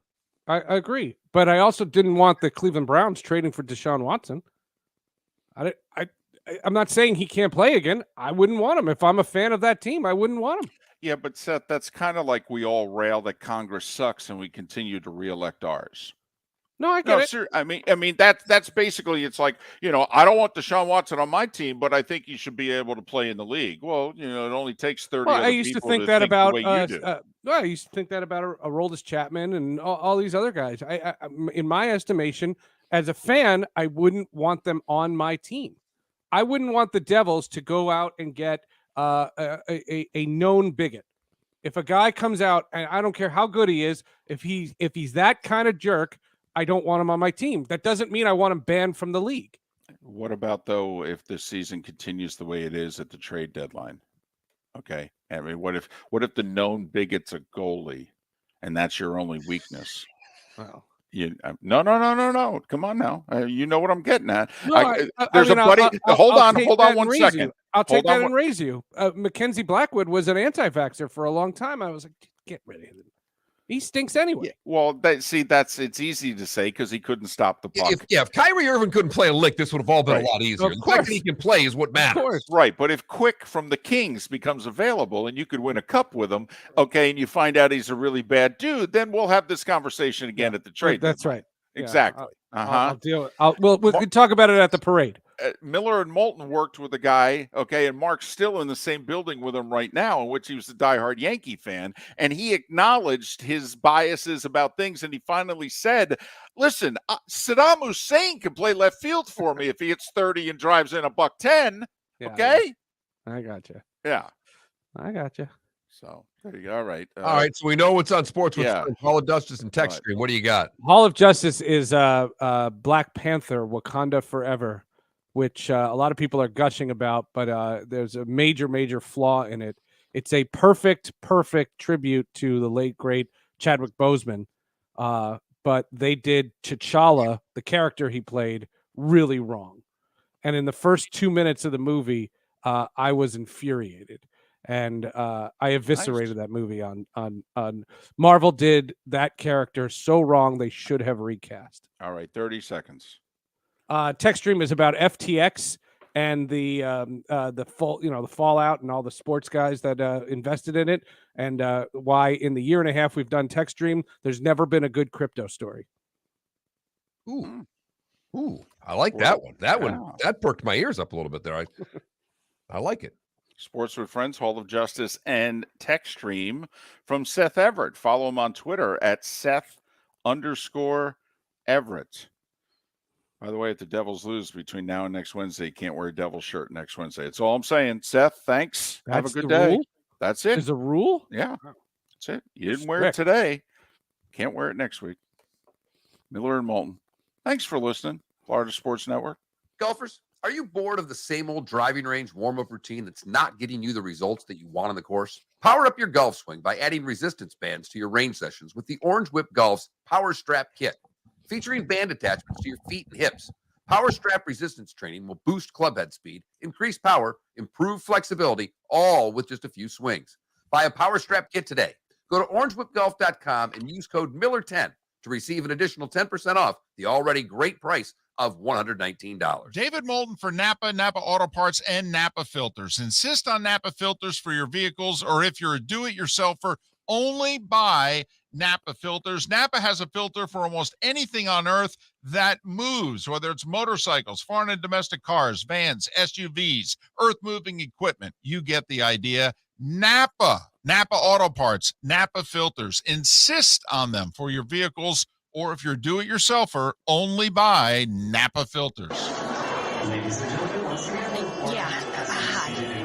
Excuse me. Hey, the line starts back here. Ma'am, if your party's not here, you're going to have to go around again. If you had the opportunity to avoid all this, wouldn't you? Salt Live is the official transportation provider of the Miller and Moulton Morning Show, making your trip to and from the airport seamless and stress-free. Salt Live is supported with the help of local partners like the Bayfront Inn.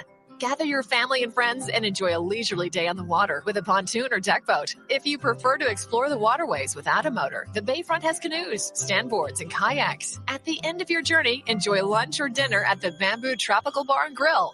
The Bayfront Inn, something for everyone on 5th Avenue in downtown Naples. BayfrontInNaples.com. When you need a ride, book with Salt Live Transportation, 308-8686, or book on saltlivetransportation.com. Don't miss the Miami Dolphins watch party every Sunday at the Seaside Bar and Grill in Bonita Springs. Presented by Clutch Vodka. The Seaside will be serving Clutch Vodka drinks, including the awesome Bloody Mary bar at the Seaside. If you can't be at Hard Rock Stadium, come have fun at the best place in town to watch the Dolphins and enjoy the best, clean, crisp, smoothest vodka. That's Clutch with a K. Miami Dolphins parties every week at the Seaside Bar and Grill on Old 41 in Bonita Springs. Powered by Clutch Vodka. Mark Miller for SWFL Golf Carts, or online, flgolfcarts.com. If you're looking for a golf cart, an e-bike, or an e-motorcycle, go visit Alex and the gang at SWFL Golf Carts. flgolfcarts.com online. Check out their whole inventory. If you're looking for a custom cart, they can take care of you. 2-seater, 4-seater, 6-seater, they've got you covered. E-bikes, nobody better for value and service. E-motorcycles, check them out. Again, flgolfcarts.com. flgolfcarts.com. We're listening to Miller and Moulton on the Florida Sports Network.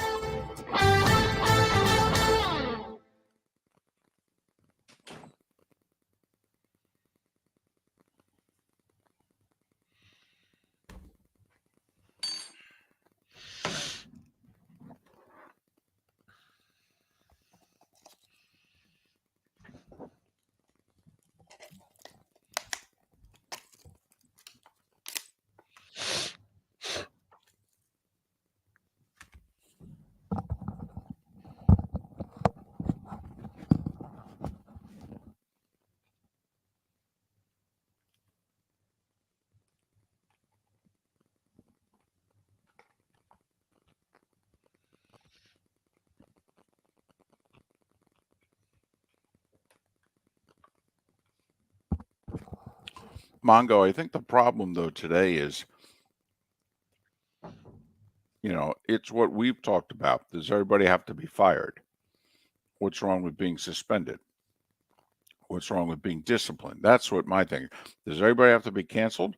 Can't we discipline them? Okay, you do what you do. You paid a price.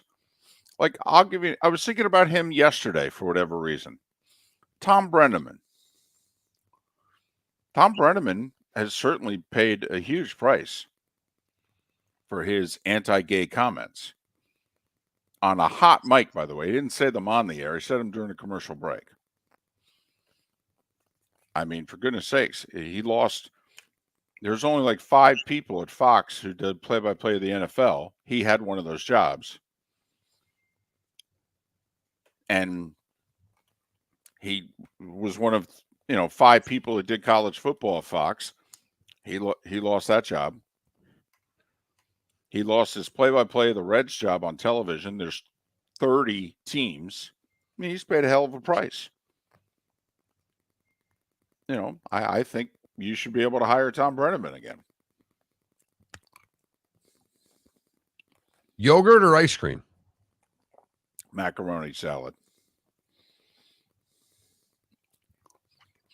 Killing me. Yeah, I hear it too. Don't worry. He's just killing me. It's in the whole studio. I'm hearing it.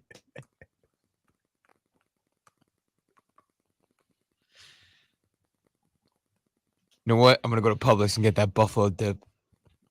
Oh, I got too much crap to do. Where I want to go? I want to go to the Cuban joint. Give me an empanada. Manolos. Yes.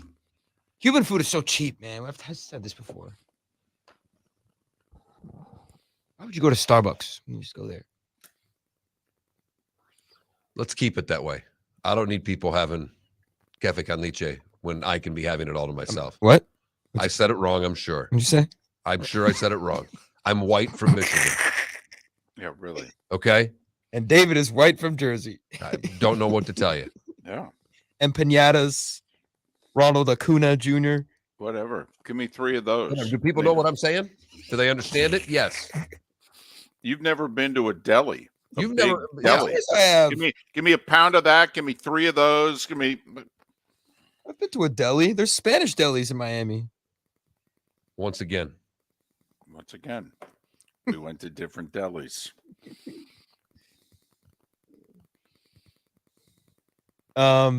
We got like 10 seconds.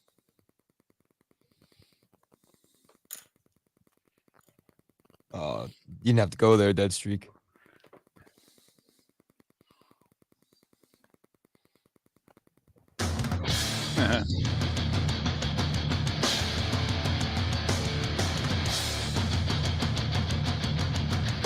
You are listening to Miller and Moulton, exclusively on the Florida Sports Network.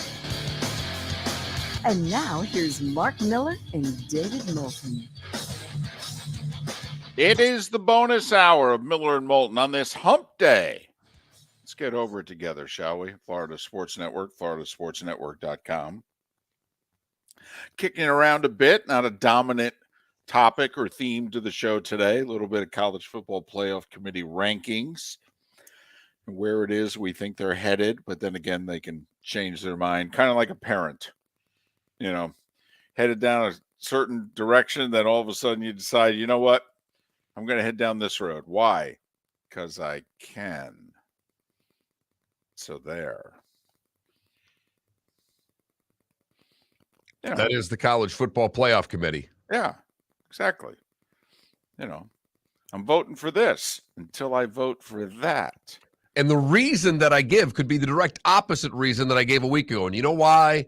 Because I'm in charge. Right. And that is really what it is. This is really the kid having the argument on the parent, and the parent looking at him going, but Dad, last week you said, I don't care what I said last week.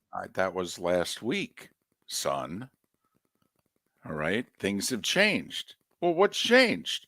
Well, 7 days for one. Now I feel differently. But Oregon lost to Washington. How can they be ranked ahead of them? I don't know what to tell you. It's just how I feel. Now go get me some potato chips. Anyway, speaking of which, man, I left for 4 days. I came back. I am not kidding. My wife ate 4 bags of potato chips in 4 days. And yet she's skinny. Man, those people are easy to hate. They really are.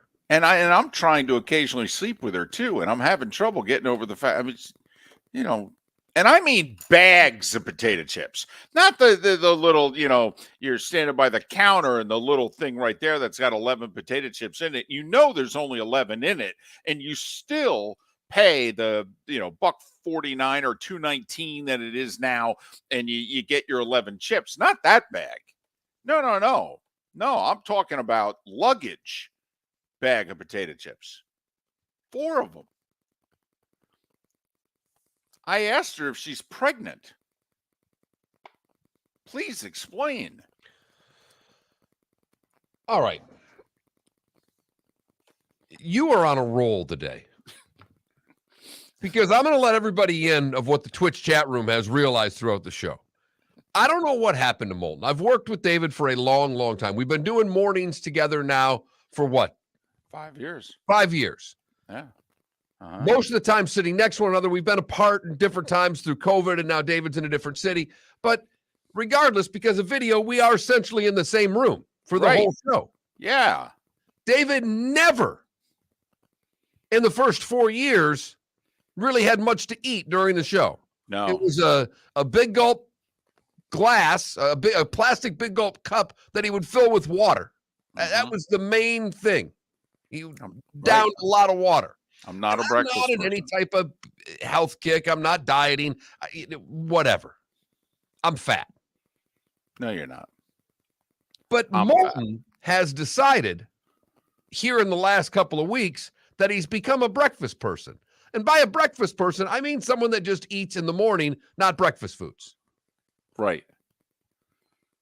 And he is now on this kick where he eats pretty much the entire damn show. And now when he's not eating, he's talking about his wife eating what? Potato chips. You're killing me, Smalls. Oh, yeah, you're trying to lose weight and eat. No, right. it's not even that. There's just no food here. You're in your home where your kitchen apparently has all kinds of food now. Known you for 20 plus years, your kitchen never had any food for 19 of them. Well, it's got just enough food, and we're also going to the grocery store like 4 times a week. So we're like getting 2 days worth of food at a time. That's what's going on. Because remember, I'm only home for like 2.5 days a week during football season. So while I'm home, I eat. Whatever you've done, I will say this, whatever you've done on the home front has been a positive, because your wife, for most of the time I've known you, hasn't liked you enough to have food in the house. Now, all of a sudden,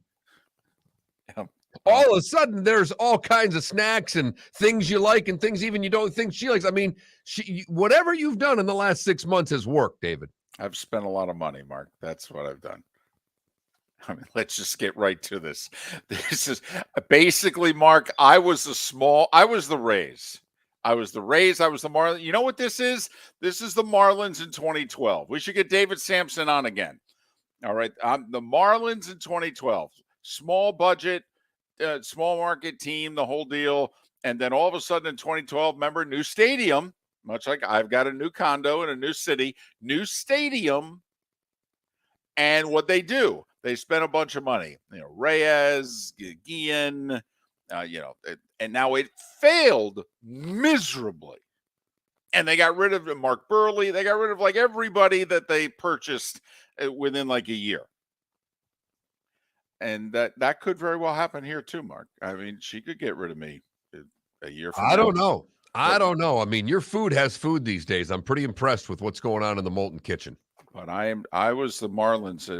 I spent a lot in free agency, Mark, is what I've done the last 6 weeks. What has brought on a whole different Moulton? Because you used to never eat before noon. I've known you a long time. That we did mornings together. Even before that, you're not a breakfast person. You have admitted you don't even really like breakfast food. Like, you don't eat breakfast. You're eating buffalo chicken dip for breakfast, crying out loud. And Mark, you hit on it. Here's what happened. I'm home, and this is the first time I've ever lived in a home in which we've had food in the fridge. So, like during the pandemic, when you were in your home and I was in my home, I lived in a home in which we didn't have food. So it didn't matter that during the commercial breaks, I'd get up, I'd leave my studio, which is my bedroom. All right. And I would go to the kitchen. There was no food. So all I did was get water and come back. Now I get up and I go and there's food. So, when we were together in the studio all those years, there's no food. I mean, you have to admit, there are certain places that have good vending machines. All right. Where you are and where we were forever, they've always had horrible vending machines, awful food. Not just that, this is one of the dirtiest facilities I've ever worked in my adult life. I wouldn't eat things out of a vending machine here because I find the building to be not kept all that well. So when we get up during the breaks, the only thing you and I do is go get water. It's spring water. It's brought in and the whole deal. And we go and we get it and we come back. That's it. And we, stretch our legs. So once again, now I go to stretch my legs and there's food. Well, Mark, you've known me. Have I ever been thin? No. Since you've known me? Okay. No. So No. do you think when I open up the fridge and there's food in it that I am not going to eat it? I just think you may have to start, like Seth has 47 podcasts, and I know you have a lot of jobs and probably aren't looking for another one, but maybe the podcast, How to Get Your Wife to Love You Again, may be it, because apparently you've done something that all of us men are looking for because she has your house completely catered to your needs now. Yeah, I spent $300,000. That's how I did it. Okay. I mean, it's real simple. Okay. I mean, how many of you men buy jewelry? Okay. Why do you buy the jewelry? I just did. I don't have any food in my house. And if I do, I'm the one cooking it. Well, you can't just give it a little bit of time. The holidays are coming up. But I mean, most men buy jewelry. Why? To get affection. I mean, that's, and once you're married a certain length of time, affection is in different forms. The first part of the marriage, affection is physical. You get to a certain part of the marriage, what's affection? Hey, I got your buffalo chicken dip. Well, you love me. Wow, she really loves me. That's the stage of the marriage we're at now. Wow, you got me boar's head meat. Man, you love me this week, don't you? This isn't even the Publix meat. You got me the boar's head meat. Damn. See, that's real love because food trumps all jewelry ever. Well, to a man. Right.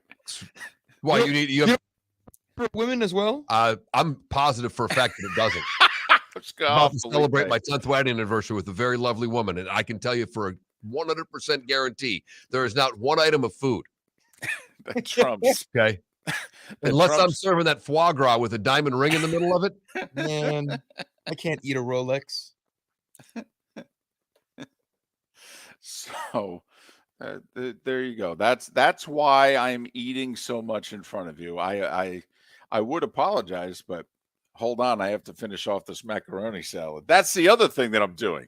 I'm not eating anything that has anything to do with the time period of which we're together. I mean, I'm eating turkey, cheese, potato salad, macaroni salad, potato chips. By the way, in my house, that constitutes as food. See, I know for a lot of you that this would do nothing for you. For me, this is incredible. This is a buffet. That's how little food's been in our fridge over the years. It's impressive. It is impressive what you have done, and I applaud you for it, even though I'm leaving this place every morning having to run to eat my arm. I'm sorry. And it is true. I come back and I put the headphones on because I want to be able to hear Mark and Felipe during the break, and we're talking. And sometimes I don't lift my microphone up. So I'm literally eating and they're hearing me chewing. It's obnoxious. I'm sorry. And trust me, even when the microphone's up, I'm a loud chewer. I am. I am. Always have been. Always have been. And we both eat fast because we've been eating our whole life during commercial breaks. And even when we're not in a commercial break, we eat fast, and we're both only children. I don't know about you, but every once in a while, I'll be plowing through dinner at home. My wife will look at me and go, "Who are you racing?" I know. My grandfather used to always say, "We won't take it away from you." And I wouldn't even look up at him. It was like, "Hey, leave me alone." Food is good. Don't know what to tell you. I like the stuff. You and I eat like Chastain's final lap at Martinsville. We really do. That is a disturbing and incredibly accurate comment right there. We just put it up in fifth gear and floor it. And to hell with what happens to either wall. And if we slam into the wall and spill it on our shirt, whatever, we just got to get to the finish line. That is just red sauce on a white shirt to us, David. There is no doubt. Miller and Moulton spilling on one another for many years on the Florida Sports Network. Don't miss the Miami Dolphins watch party every Sunday at the Seaside Bar and Grill in Bonita Springs, presented by Clutch Vodka. The Seaside will be serving Clutch Vodka drinks, including the awesome Bloody Mary bar at the Seaside. If you can't be at Hard Rock Stadium, come have fun at the best place in town to watch the Dolphins and enjoy the best, clean, crisp, smoothest vodka. That's Clutch with a K. Miami Dolphins parties every week at the Seaside Bar and Grill on Old 41 in Bonita Springs, powered by Clutch Vodka. Mark Miller for SWFL Golf Carts or online, flgolfcarts.com. If you're looking for a golf cart, an e-bike, or an e-motorcycle, go visit Alex and the gang at SWFL Golf Carts. flgolfcarts.com online. Check out their whole inventory. If you're looking for a custom cart, they can take care of you. 2-seater, 4-seater, 6-seater, they've got you covered. E-bikes, nobody better for value and service. E-motorcycles, check them out. Again, flgolfcarts.com. flgolfcarts.com. Ladies and gentlemen, Excuse me. Hey, the line starts back here. Ma'am, if your party's not here, you're gonna have to go around and get it. If you had the opportunity to avoid all this, wouldn't you? Salt Live is the official transportation provider of the Miller and Moulton Morning Show, making your trip to and from the airport seamless and stress-free. Salt Live is supported with the help of local partners like the Bayfront Inn. Gather your family and friends and enjoy a leisurely day on the water with a pontoon or deck boat. If you prefer to explore the waterways without a motor, the Bayfront has canoes, standboards, and kayaks. At the end of your journey, enjoy lunch or dinner at the Bamboo Tropical Bar and Grill. The Bayfront Inn, something for everyone on 5th Avenue in downtown Naples. BayfrontInNaples.com. When you need a ride, book with Salt Live Transportation, 308-8686, or book on saltlivetransportation.com. You were listening to Miller and Moulton on the Florida Sports Network.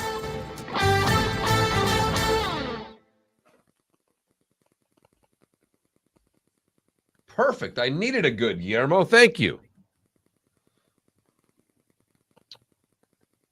What number is Ross Chastain again? He's the number one car. Well, that's what I was thinking. Yeah, if my body is the number one car, then the wall is my Chipotle bowl.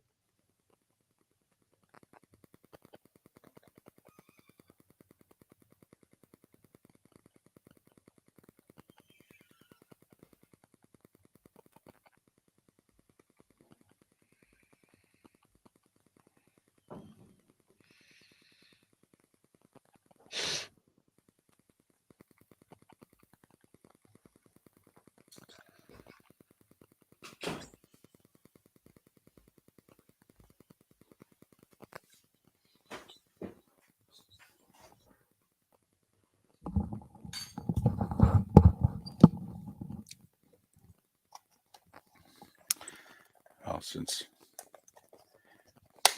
now might as well finish the potato salad while we're out.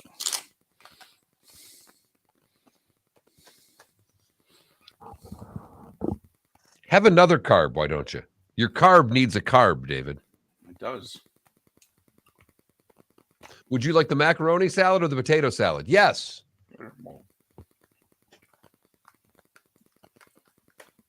I prefer the macaroni.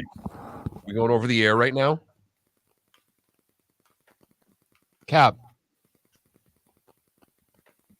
Oh.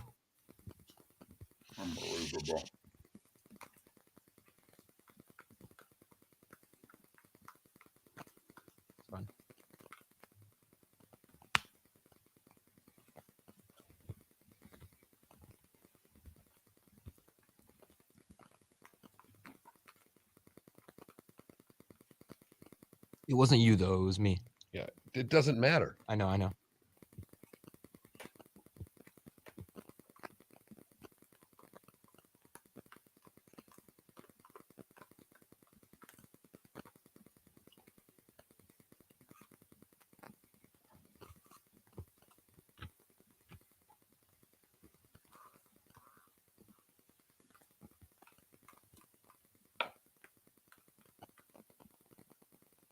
Do you see Tortorella? Yeah, that's awesome. I love him.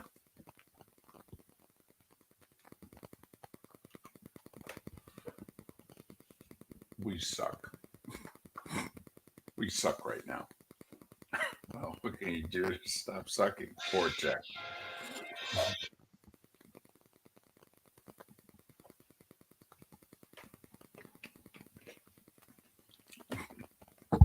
He's not wrong. Virginia canceled their game, by the way. Yeah, I just saw that. Golly.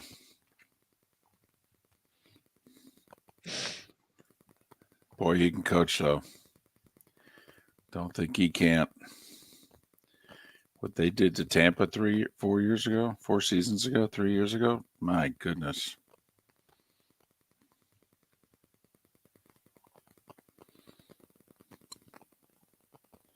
You know, Torch should probably get credit for another cup, don't you think? If he hadn't humiliated them the way he did. Felipe, are these off? What? Are we going over the air No, right no, now? no. It was just Well, my. I'm getting texts that say we are. Okay, it was my microphone. It was not your microphone, and it was for 2 seconds.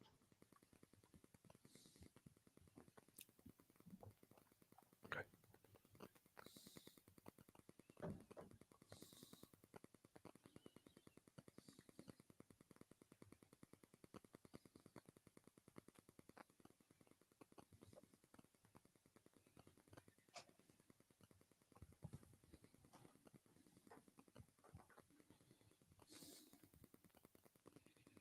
$25 seconds.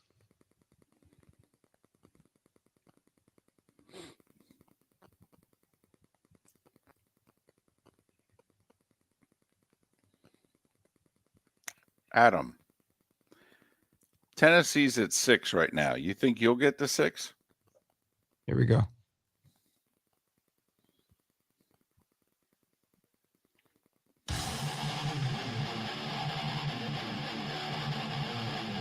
You're listening to Miller and Moulton, exclusively on the Florida Sports Network.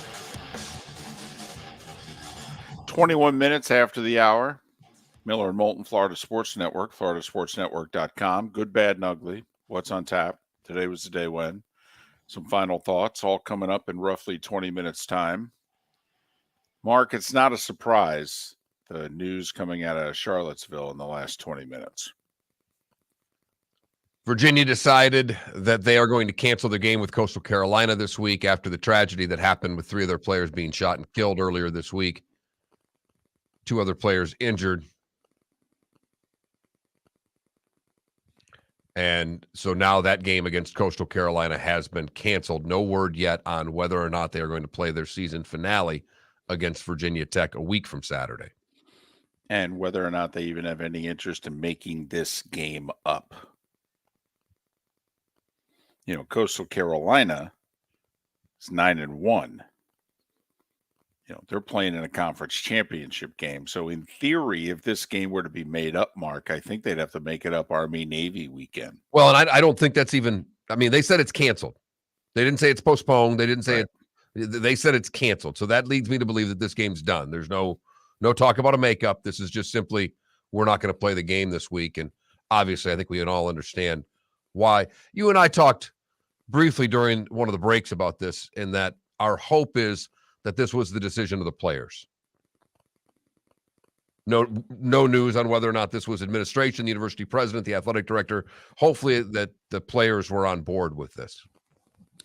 Was to be their final home game of the year. Their regular season finale is, I believe, in Blacksburg against Virginia Tech.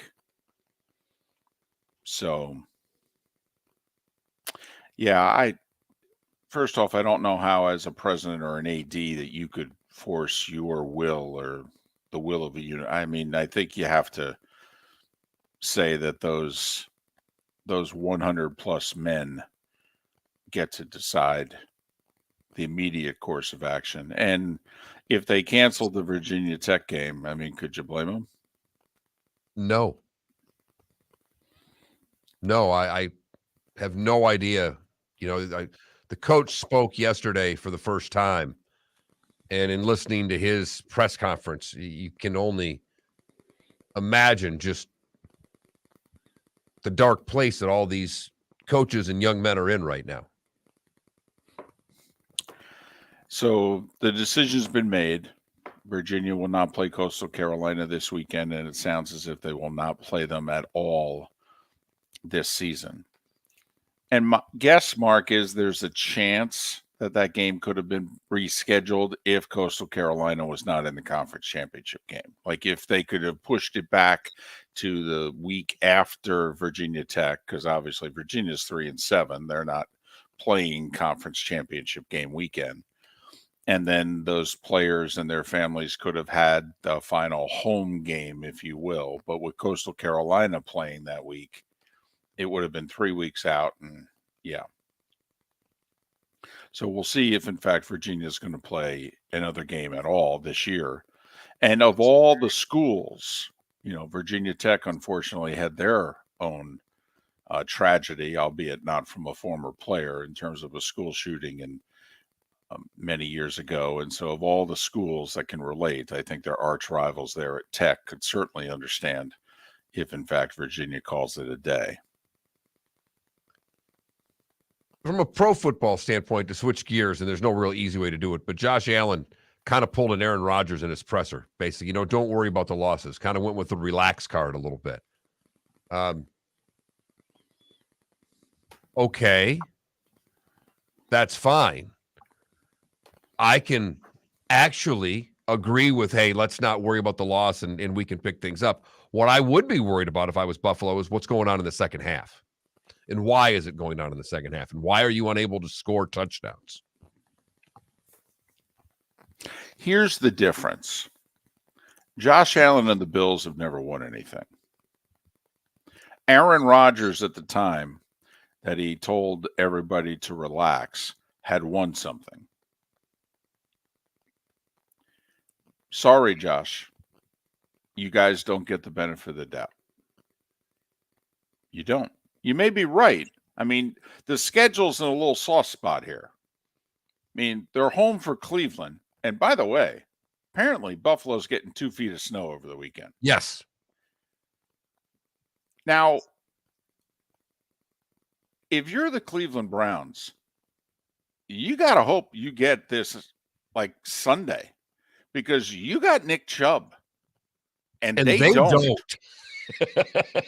I mean, if you're honestly here, you know, most people in Buffalo, the home team, and getting 2 feet of snow, you would think it would favor the Bills. The Bills are a throwing team. And the Browns are a running team. I mean, remember when Buffalo lost to New England last year? It was the horrendous weather. The windstorm was in Buffalo. The Patriots are like, well, hell, we don't even have to throw the ball to beat you. What, they throw it 3 times? Mm-hmm.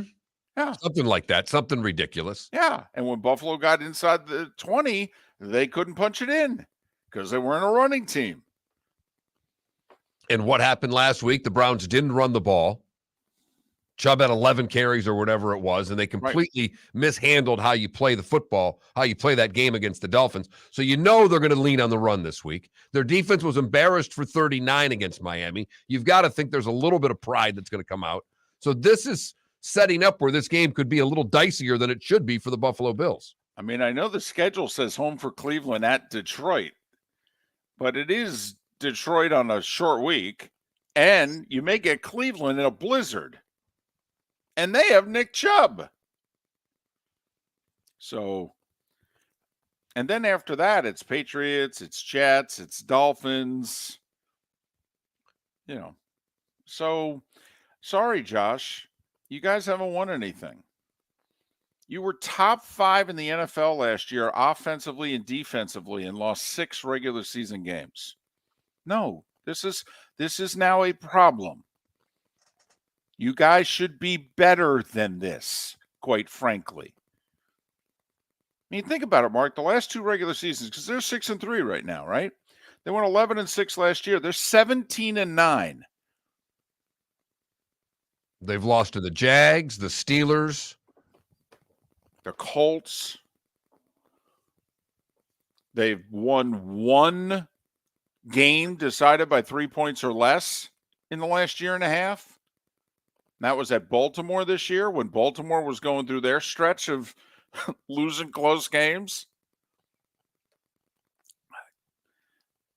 I'm sorry, Josh. Don't tell us to relax. Okay? Start winning some of these damn games that you guys are finding ways to lose. Now, I appreciate the answer and giving us a few minutes of fodder, but I'm with you, David. He does not have the gravitas that Aaron Rodgers does when it comes to why are you losing games? Because right now, unfortunately, the stats are pointing back at him. What did he do last week? He threw a pick late. You know, Jalen Hurts can walk up to the microphone. Yeah, he had an interception in the game, but Jalen Hurts, those turnovers weren't his fault late. Well, if you look at the interception closely, he threw a perfect pass. It hit the guy in the hands. The reason the pass got picked off was the ball actually bounced off of the receiver's hands up in the air for a short time, and the safety then grabbed it out of the receiver's hands. If the receiver had caught it like suction cups, it was a perfectly thrown ball. I mean, think about the 2 turnovers late. The deep pass perfectly thrown, and then the deep pass perfectly thrown, the guy loses his balance, gets up, gets hit, and fumbles. Hurts is like, man, I should have first down inside the red zone twice. But he just stays down. They've got a first down inside the red zone there. Right. Basically. They're going to pound that sucker in. Yep. So, sorry, Josh. And how about this if you're a Bills fan? You have to root for the good weather this weekend against Cleveland. It's the time of the year where you can't root for good weather in Buffalo, New York. There is no such thing. No. What there's going to be is lots and lots of snow, and it should make for an interesting game between the Bills and the Browns on Sunday. David Moulton for Napa Auto Parts, and Napa Filters. Insist on Napa filters for your vehicles, or if you're a do-it-yourselfer, only buy Napa filters. Napa has a filter for almost anything on earth that moves, with motorcycle, foreign and domestic cars, vans, SUVs, earth-moving equipment. You get the idea. Napa Auto Parts, Napa filters. Insist on them for your vehicles, or if you're a do-it-yourselfer, only buy Napa filters. Ladies and gentlemen, Excuse me. Hey, the line starts back here. ma'am, if your party's not here, you're going to have to go around again. If you had the opportunity to avoid all this, wouldn't you? Salt Live is the official transportation provider of the Miller and Moulton Morning Show, making your trip to and from the airport seamless and stress-free. Salt Live is supported with the help of local partners like the Bayfront Inn. Gather your family and friends and enjoy a leisurely day on the water with a pontoon or deck boat. If you prefer to explore the waterways without a motor, the Bayfront has canoes, standboards, and kayaks. At the end of your journey, enjoy lunch or dinner at the Bamboo Tropical Bar and Grill. The Bayfront Inn, something for everyone on 5th Avenue in downtown Naples. BayfrontInNaples.com. When you need a ride, book with Salt Live Transportation, 308-8686, or book on saltlivetransportation.com.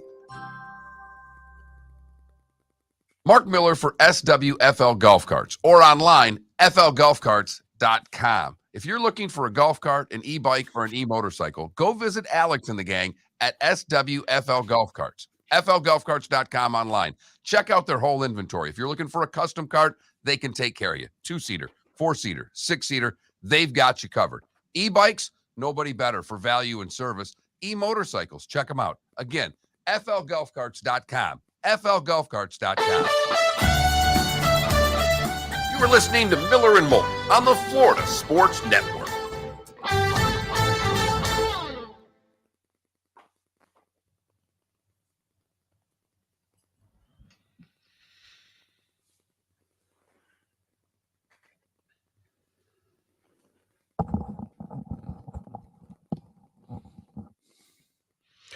Justin Fields has more rushing yards than the Rams and the Bucks.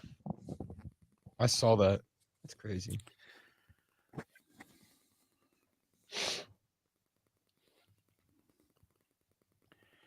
I have to admit, I don't quite understand the people that are criticizing Justin Fields and saying that the way he's playing, they can't win. He's scoring 30 points a game for the last month. Literally, exactly 30 points a game. They have not scored less than 29 points in any of their last 4 games. They're 1-3. Do you know how often that has happened in the history of the NFL since the merger? Like 3 times. Justin Fields is not the reason they're losing. If I'm a Bills fan right now, or Bears fan, excuse me, I am practically giddy. All the Bears fans I know are, David. I mean, but the media people who are criticizing Justin Fields, sorry, Mark, they should be, right? Yeah, I mean, literally. I mean, I've got, play golf with a bunch of guys that are Bears fans. They are, I mean, like, these are old guys that are fired up about their football team right now, and they're bad. Because they're pretty sure they have a quarterback. Yeah, and if you don't have one, you can't win.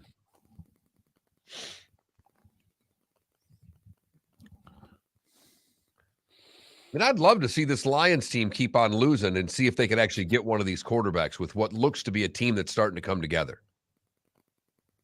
They've got the window right now. If that offensive line, they got a couple of weapons. That's when you get that's your perfect window. Okay.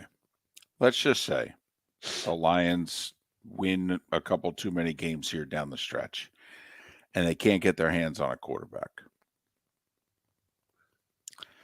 Derek Carr, yes or no? I'd take Jimmy G first. Really? Interesting. You know what? I know I'm dumb, and I know Carr's probably better. Jimmy Garoppolo wins. No, it helps having that defense, but I got you. Okay. No, that's interesting because if in theory, because we know, I mean, if the Raiders continue on like this and they have a top 3 pick, they'll probably take a quarterback and they'll unload Carr. And so if you're looking at places that he could go, I mean, if you're Detroit and you miss out on Young and Stroud and what have you, do you then go the Jimmy G, Derek Carr route? G only costs you money. I mean, Carr will cost you cap space, but you'll have to give up.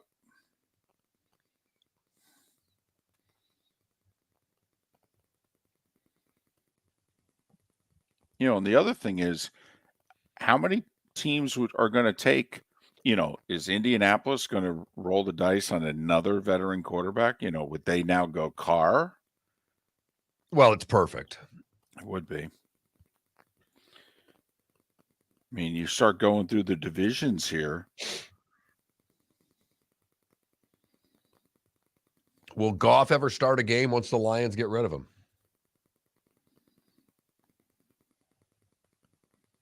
I mean, Carolina, but you start going through it. New Orleans, New Orleans needs a quarterback. Mm-hmm. Tampa will need a quarterback. Although I don't know, maybe he keeps playing. He might. Of course, the funny thing is he may go play for the Niners. God, now that would be funny.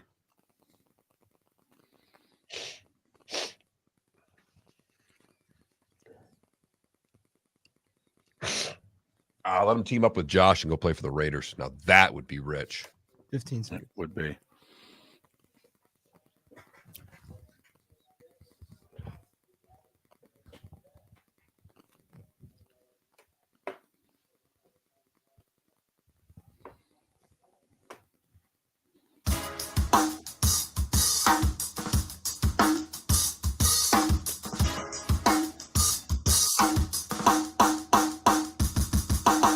Welcome back to Miller and Moulton, only on the Florida Sports Network.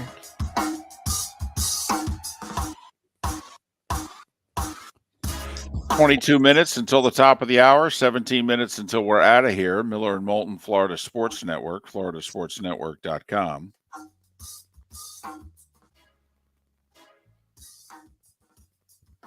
It's your time, man. All right. I just didn't know if there was a little more you had there. No, not really. No, I've got a list of things that I'm curious whether or not you got on your list. I'm guessing I don't, because this is a very small list. So let's get to it and figure out what I missed, David. It's time for someone to take back this segment, if for no other reason than to stop David from talking about Meghan and Harry. Here's Mark Miller with Today Was the Day When. Did this after double overtime and a couple of drinks, David, so we could be a little short. 1840, New Zealand officially becomes a British colony. Congratulations. 1871, the NRA is first chartered by the state of New York. 1924, the Cleveland Bulldogs lose 12-7 to the Frankfurt Yellow Jackets, and it ends Cleveland's 31-game undefeated streak, which is an NFL and Major League Football record. Bulldogs, huh? The Cleveland Bulldogs, yes. Wow. 1938, Dr. Albert Hoffman invents LSD. Millions of deadheads, thank you. Are we sure that's when he invented it, or is that the first time that somebody outside him? No, he synthesized it for the first time today in 1938. All right. Today in 1957, the BBC's first pop music show is broadcast. Also, Bill Russell sets an NBA record with 49 rebounds as Boston beats Philly 111-89 at the Garden. And Oklahoma would have their 47-game winning streak ended when they would lose 7-0 to Notre Dame. 1962, Wilt scores 73 over the Knicks. Which is funny because that's who he scored his 100 against. Well, it was who Elgin Baylor yesterday we had 78 or right. The Knicks Knicks like to play defense, David. No, I think the game Maravich had 71. It was against the Knicks. Today in 74, Lennon's only number one without the Beatles, whatever gets you through the night. 2001, the first Harry Potter movie comes out. 2003, 16-year-old Messi plays his first game with FC Barcelona. If you think about it, and I'm not a soccer guy, but you have to believe this is, Messi, Ronaldo. I mean, there's quite a few in the soccer stardom world in which, this is it next week. I mean, this is the last time we will see them on this stage. Burgess Meredith was born 115 years ago today. What are we waiting for? You're like grease lightning. You're going to crap thunder. Sorry. Boxer Frank Bruno is 61. Zena Garrison is 69. Doc Gooden is 58. Lisa Bonet is 55. Eric Crouch is 44. And Pete Davidson is 29. All right, David, what did I miss? Well, first off, you went Doc Gooden, which for me, we all have that one or maybe two sports figures in our life when we were kind of their age and we were just mesmerized by them.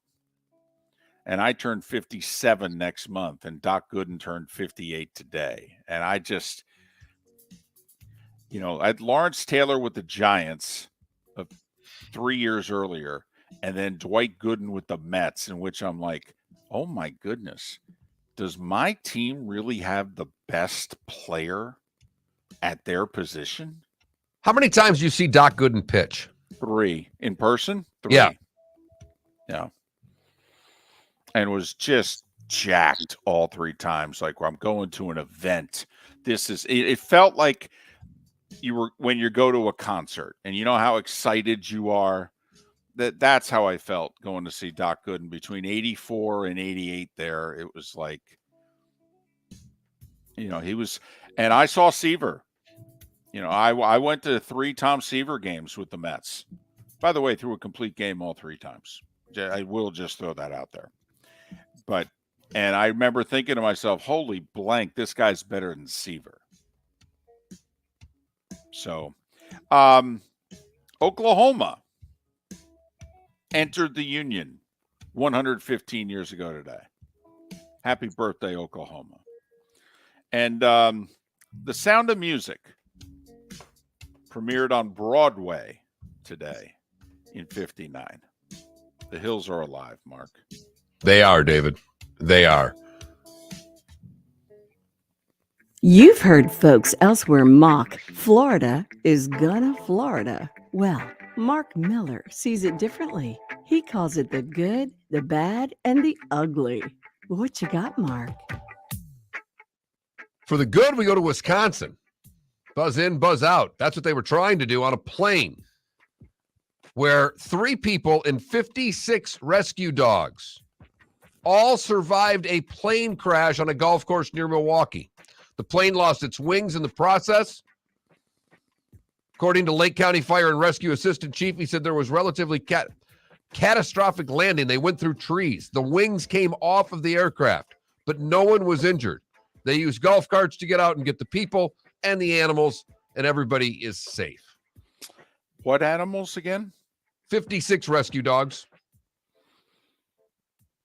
That must have been something. I mean, empty the golf cart. You know, think about all that. Everybody out to 14. We got a plane crash. Taking all those crash.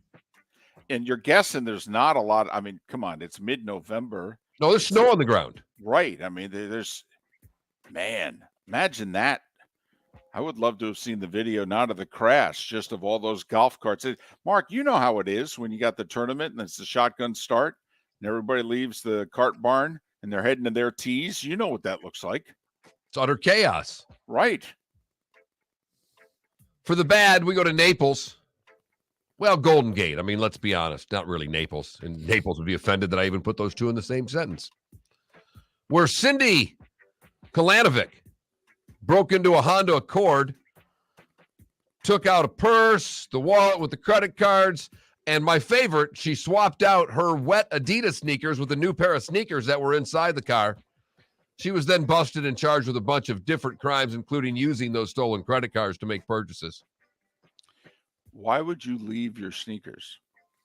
She took the other ones. Hers were wet. I understand, but why don't you just, I don't know, throw them out? Why would you leave them? You know what? It's called evidence, Mark. It's a trail. Well, I think using the credit cards to buy all the stuff she did was good enough to get her in trouble. Well, I agree. That's more evidence. That's more of a trail. But first things first, you know, why are you leaving the shoes? For the ugly, we'll stay in Collier County and go to Walmart, where Emily Sturgis drove down from Port Charlotte with a partner to go shopping at Walmart, but they didn't plan on buying anything. They started at Davis and Collier Boulevard, where they attempted to steal a shopping cart with $2,500 worth of merchandise packed inside of it. Loss prevention sent an alert to other stores in the area when they failed to get out of that store. It was at their next Walmart where they were busted with $1,500 worth of items in the shopping cart. Sturgis pushed the cart out of the store. Her partner went to purchase sodas at the register. She was the only one busted because, well, she left with the full shopping cart. So hey, you know what we're going to do today? We're going to go to Walmart and rob them. And then when we're done with that, you know what we'll do? We'll go to another Walmart and rob them. They'll never catch on, David. They'll never figure this out. Right. One won't call the other either and say, hey, be on the lookout. That is the good, the bad, and the ugly on today, November the 16th, 2022. So was the plan apparently one distracts them by going to the register?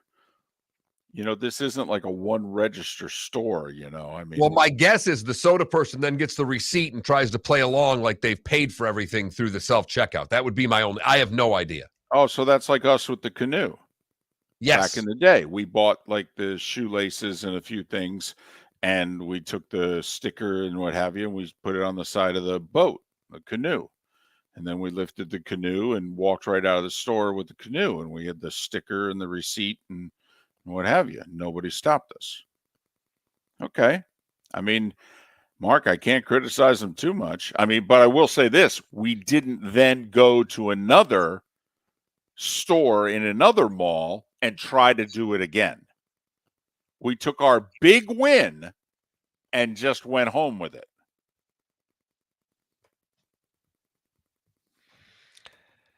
Stupidity will never cease to amaze me, David. It really will not.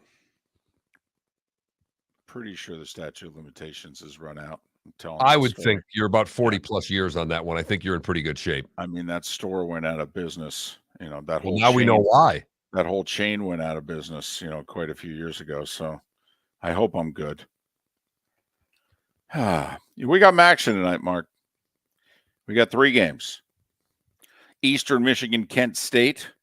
Kent State, with the inferior record, 7.5-point favorite at home. Miami of Ohio at Northern Illinois. Northern Illinois, inferior record, 1.5 favorite at home. And Western Michigan at Central Michigan. Oh, Mark, you know those directional Michigan battles.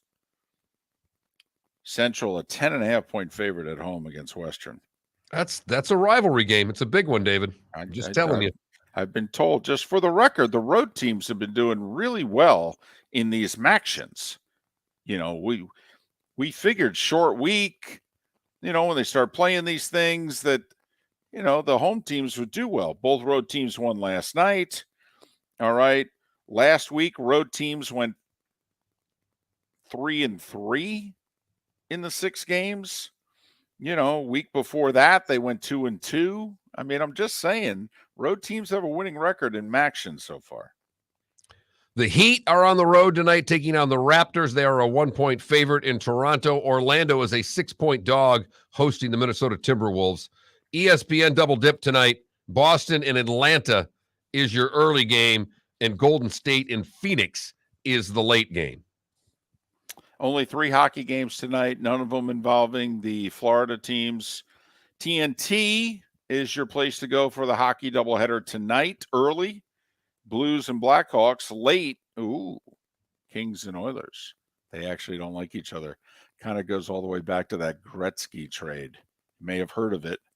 Was kind of a big deal.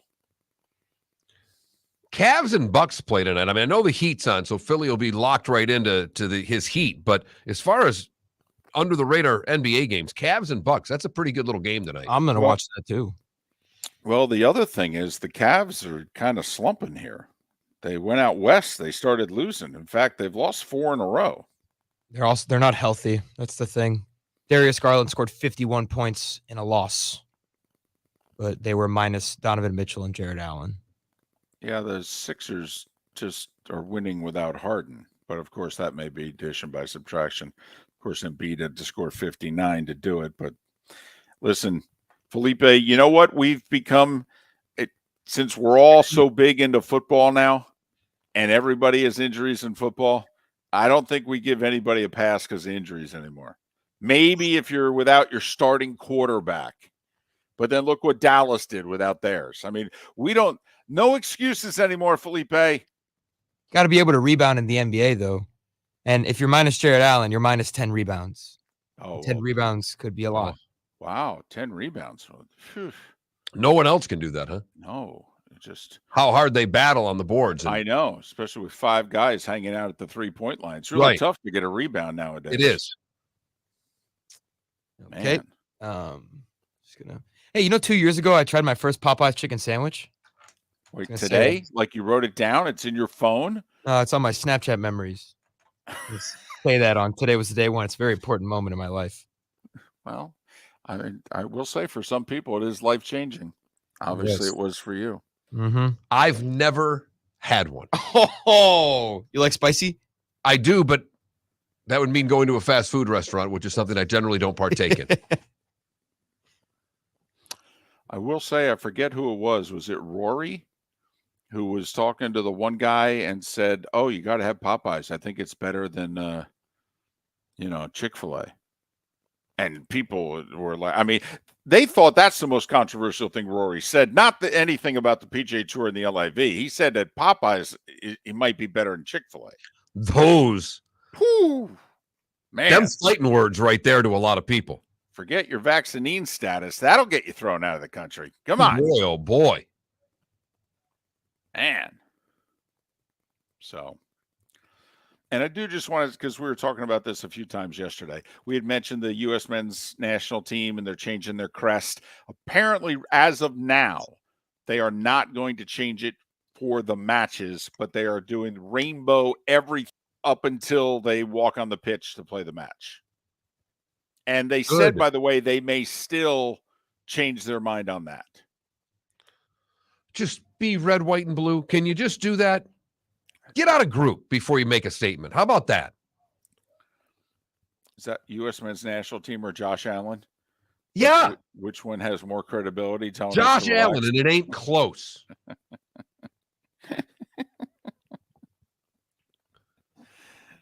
He's made the playoffs. He didn't lose to Trinidad and Tobago. Did lose to the Jags, but right, which cost them, home field, but it's a whole other story. So there you have it. We'll have Thursday night football tomorrow. It's like that. It starts all over again, baby. And isn't it a good one? Isn't it like Titans Packers? And Packers. Right. It's a big game for both. Yeah. And Green Bay at home, trying to see if they can get a little something going on. Have a great rest of your day. We'll be back bright and early tomorrow morning right here on the Florida Sports Network. David Moulton for Napa Auto Parts.